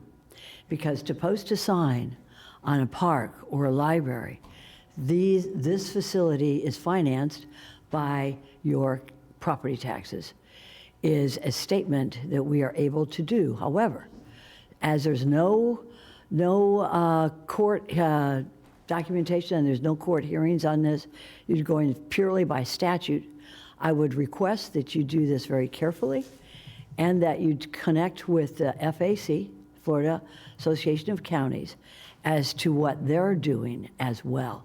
Because this is a very serious thing that you're saying for us not to speak out on or to give facts or information. That's a very thin line. And I can imagine, what is the penalty for a county commissioner who crosses that line? Is it criminal? The most extreme is removal from office. Okay, so we need more than just you're telling us that we can't say this. We need a document, and I would request either that it goes to the Attorney General. No, wait, not to the Attorney General. Have it checked by the attorney for the FAC and the League of Cities, and then give it to us. Because we're at many public today, in a meeting, we're talking about that these facilities are financed, and they themselves say it. So we need to know exactly where we're going on this very important issue. And I would request that you would do that. Is that okay? Absolutely. In fact, we've drafted one already, and we provided a preliminary one, but I'll take your guidance to run it by FAC. But By FAC and the League of we have Cities. done some extensive research and communications, not just in-house. So we'll provide that memo to the board. And then I would request that you come and see us, if it's okay with my colleagues, because we go to many public meetings. And even today in the Board of County Commissioners will say, who finances, who's paying for this? And it comes from property taxes. So we need to know exactly what we can and cannot do under that law. And then we can see, please, what FAC and the League of Cities is opinion on this as well, and I appreciate it. Sure. But Thank just you, to let sir. you know, this is exactly what you can do here as a public body. Speak about what the property taxes are used. You can go further. You can talk about the consequences that will result if the amendment is passed. But I'll provide you with a written memorandum. And that would be for all my colleagues as well. Absolutely. Okay, And and I'll set up the one-on-one meetings to I go appreciate over. that, and make sure you connect with the FAC and the League of Cities as well. That way, we're all on the same page with regard to this. Thank you, sir. Thank you. Commissioner Weiss? Thank you. So, just to understand, because you said something that piqued my curiosity, which was you can't send something. Define sending. We have no definition. So what we've used as our guidance is the examples that's in the statute that says you can post on a website, or you can create pamphlets that are held here that people can come and review. But it doesn't tell us exactly what send is. And then the same thing with post and social media. We're still not clear as to what that is. And all of the legal opinions that we've seen by different institutions have the same questions because they have not yet been interpreted. So what generally happens in a case like this is that a court will turn to a dictionary and look at the meaning and make the determination. So that's what we're doing as well.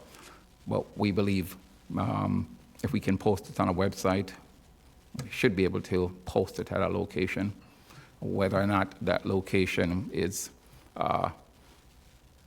otherwise visible to the public is any different than posting it on our website is a question of to be determined.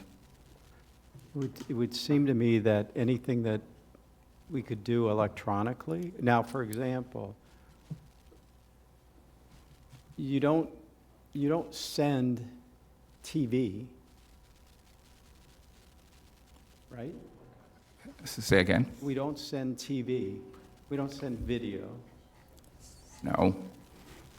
People can stream video, but we don't send video per se.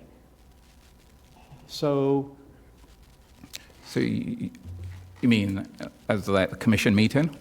Right. Or that's specifically permitted under the statute? So I mean, it's so vague. It is so vague. And yet, the overlying principle, though, is, of course, the First Amendment. Correct. Which everybody has a right to. Correct. For this deliberation as a public body, though, that's assessed differently. And there's also that question as to whether or not these deliberations, which are usually these are allowed, whether or not this statute conflicts with your authority to deliberate. It doesn't, there's no interpretation as of now. All right. So my advice would be just to be on the safe side, is that when these discussions are having, that we stick to just the facts and the implications. That's all I do is ever stick to the facts. Some politicians, maybe not. Administrator Abruzzo?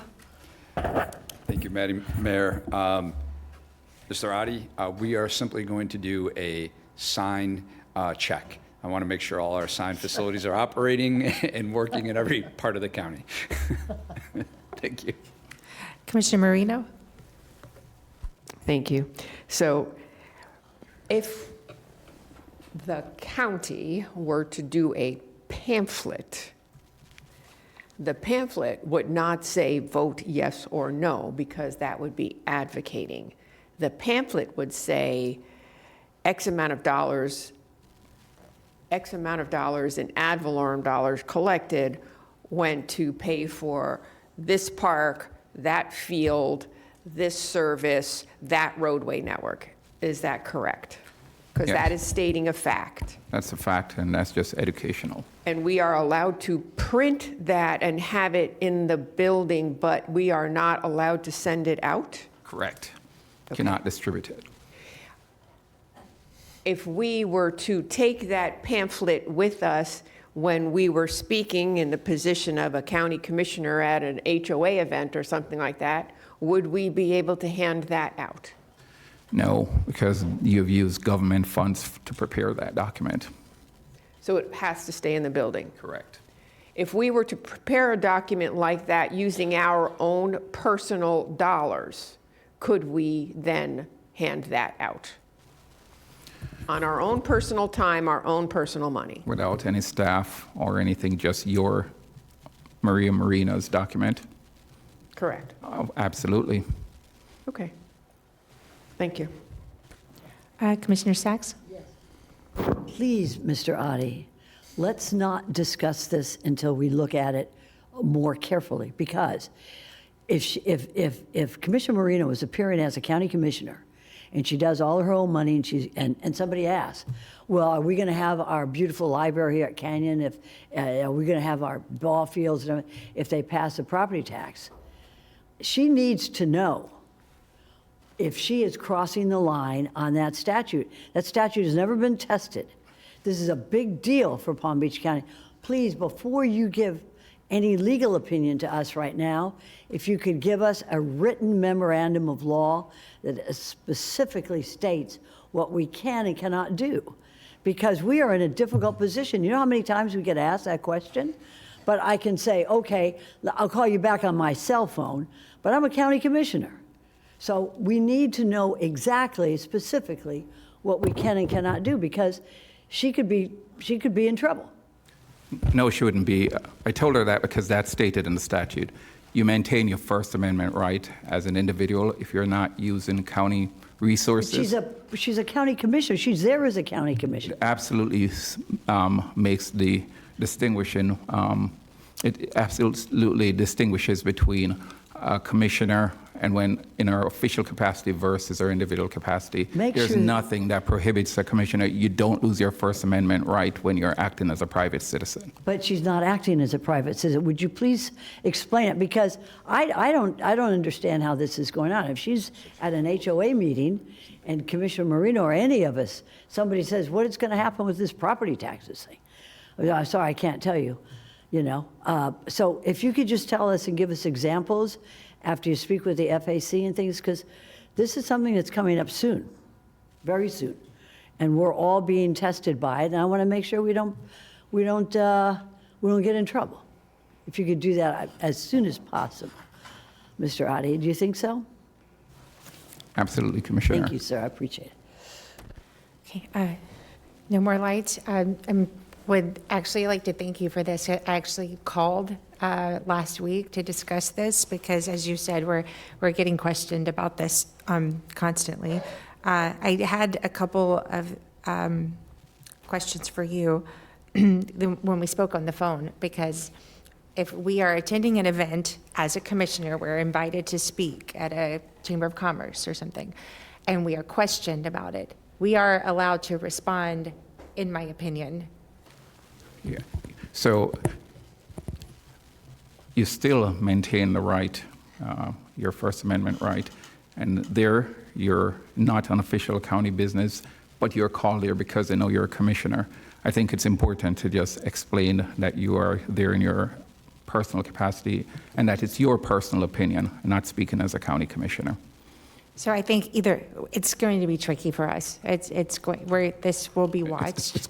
It's going to be, but yeah, if it were that you couldn't, that means by being a commissioner, you would have lost your First Amendment right in your private capacity, which the statute is not intended to do. So, and then another, because we've talked about statement of facts, my opinion, and if questioned, does the if questioned also go into social media? If there's perhaps a comment on our official social media, are we allowed to answer or just don't answer? On the county social media? No, I think then you're in your official capacity, you really have to stick to facts. So don't answer. And then also, just to be clear, because I was called by one of our cities, the city attorney had told them, you know, just, you can't say anything about it. You would be disparaging or any of this. So he called me, do we have an opinion? So I think whatever we end up with, our cities are going to want to know the same thing because those elected officials are in the same category as us, but not state representatives. Because someone sent me I guess it's a flyer, it's a 4-page document, a lot of statement of fact, but in the end saying why this is good. Now, are they allowed to do that and we are not? Is it From the just state legislature? It was a state, It's an individual legislature? yes. Because they have the same restriction in terms of public funds from the 2025 amendment. So, but they have the freedom, just like I mentioned that you have as an individual, to express their position. Okay, so just to be clear, if we receive an official state representative document electronically, and it has at the end of it why this is good, or if they were to happen to say why it's bad, like we're under the same rules? Because we It's two can't do different that. statutes. Our statute that I'm addressing is only for local government. Okay. But there is that was in 2022. There's a 2025 bill that was passed that relates to the state legislatures. So, and I can't say everything about that, but it does have a restriction about expending public funds as well for them. Okay, there just seems to be a bit of a confusion on, are we held at a higher standard then? And you know, it's tricky because there's multiple opinions on this, and apparently some are allowed to express whether or not this is good or bad, and others are not, and under... I haven't researched what the state legislatures can do with any diligence, but I can tell you in terms of as far as local government, there is no way that you're prohibited from acting in your personal capacity, that you're restricted to not having an opinion or advocating. Okay, well, if anybody else want to, I think you'll have a future meeting with all of us, and we'll get something in writing. Most certainly. I'll run it by fact just because it's a topic that's being discussed. And our cities would benefit from this too, because they have to watch themselves the same as us. Absolutely. All right, is there anyone who has a board direction? Actually, Commissioner Marino? I have a question. Would it behoove us to hire an outside counsel on this who has a specialty in this nature? Commissioner Powell? Thank you. This was passed in the legislature a few years ago. When I was there, Attorney Oddie said there's not a lot on it. I think we've done a lot. It's a lot of questions. Attorney Oddie has already indicated that there's not been a lot of lawsuits on this. Even when this was proposed last week, there was a portion in it that would have allowed, in this bill, that would have allowed or would have made municipalities have to provide inside of their, I think it was water bills or something, what the amount of taxes would be reduced. I think Commissioner Sachs said it earlier, maybe we, look at this a little bit more in terms of what we can and can't do. But at this time, in my personal opinion, not my professional opinion, because I'm not an attorney, although my wife is, not this kind of attorney, right? I think we should table it. And if there's more that needs to happen, do that at a future date. So we are not continuing to circle in a direction where we don't have a lot of direction. So I don't think we need outside counsel for this because there's not a lot that has been done on it yet. And remember, this is something that was done in the Florida legislature where I was there, and they do a lot of things that, a lot of things that are different. I'll just say that there's a lot of language that is missing.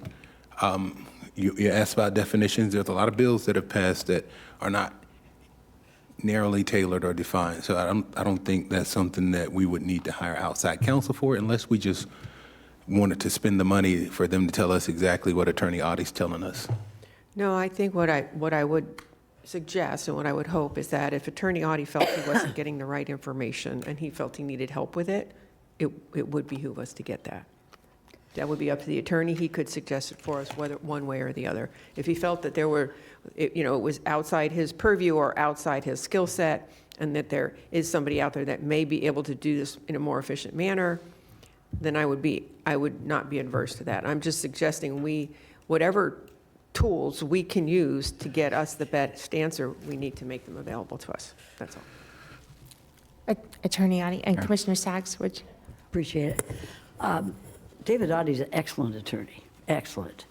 And I think we can trust him. Of course we can trust him. We hired him. We like you. You're good. We respect you. He will get the information from the FAC. 67 counties may lose libraries and ball fields and parks. We're not the only one, although we're the best. So that's what I really, before any other word is spoken, to put us out of ease and comfort, we really need a memorandum of law as to what Palm Beach County Commissioners can do that is written under the advice and counsel of the FAC General Counsel and the League of Cities. And until then, I think we do what we've been doing up to now. I don't see anyone policing us. If somebody asks a question of a vice mayor about it, and she represents cities. See, I don't represent cities. She represents cities. And they do ask. And I think that, so this needs to be rather soon so that we know what we can and cannot do. And then I think the FAC is working on this because 67 counties, it's a lot of libraries involved. So if you could do that, Mr. Audie, my personal opinion, so we don't need to spend property taxes to get another lawyer. I think you're doing a very good job. Just get the resources from those big organizations that pay a lot of money for this, and we pay them too. Thank you, sir. Sounds good. Thank you, Madam Mayor. Okay, so if no one had board direction, am I right? All right, so we'll move on to commissioner comments. We'll start with Commissioner Marino. Well, I just want to welcome into the world Margaret Stearns Marino, first great-grandchild to my parents, was born yesterday, 8 pounds, 10 ounces, a couple days late, 20 inches long, and big baby, adorable.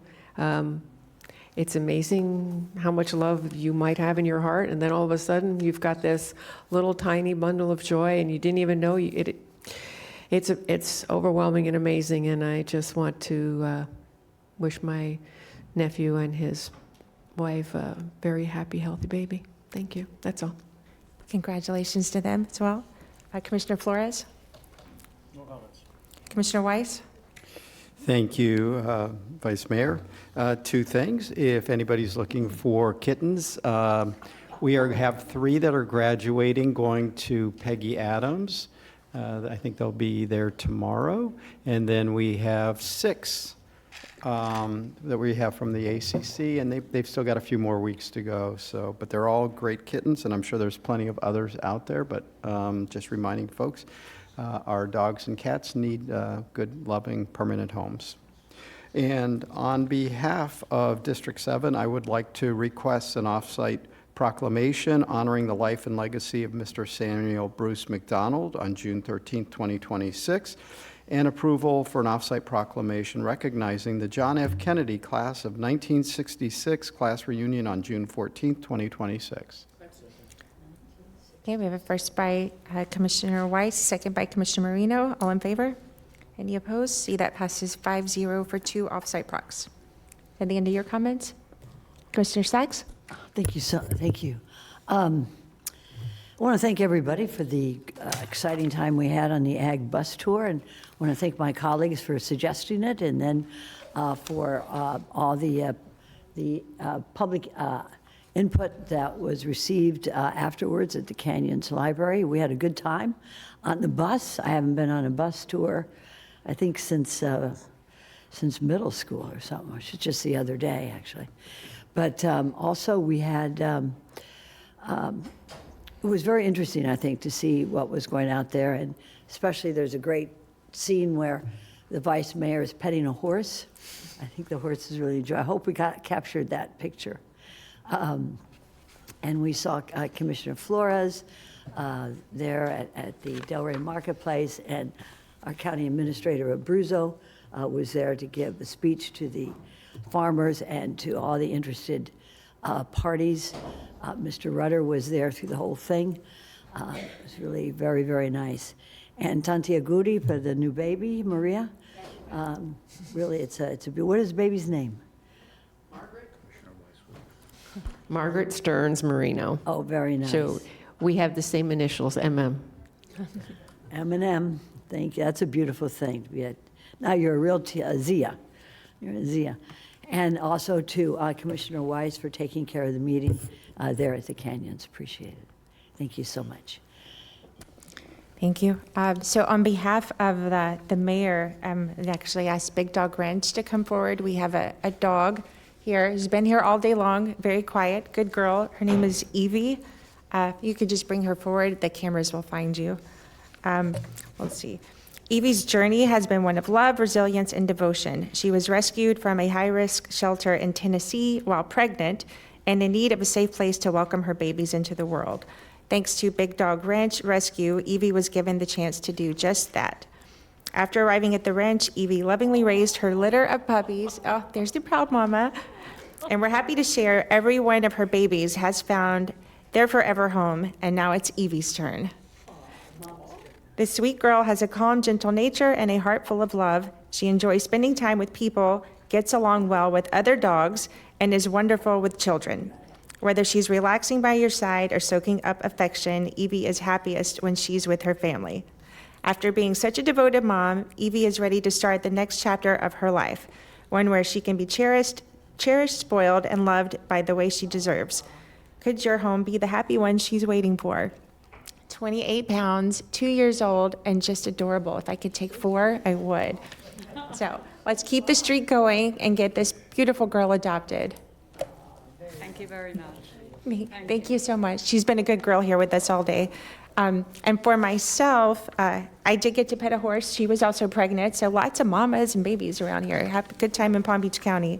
I'd also like to welcome, I have a student intern, Ronica Deshmuk, who I actually got from our former commissioner, now Senator Bernard. She interned for him while she's at Florida State University. And so while she's here this summer, she'll be interning in my office. If you see her, say hello. And I'd like to also wish my husband happy anniversary. Our 27th anniversary will be this weekend. So thank you for that. Don't call me over the weekend. And with that, we will be, do we adjourn or recess? All right, so we'll be adjourning this meeting. We will return at 2 p.m. today for the budget hearing. With that, we're adjourned.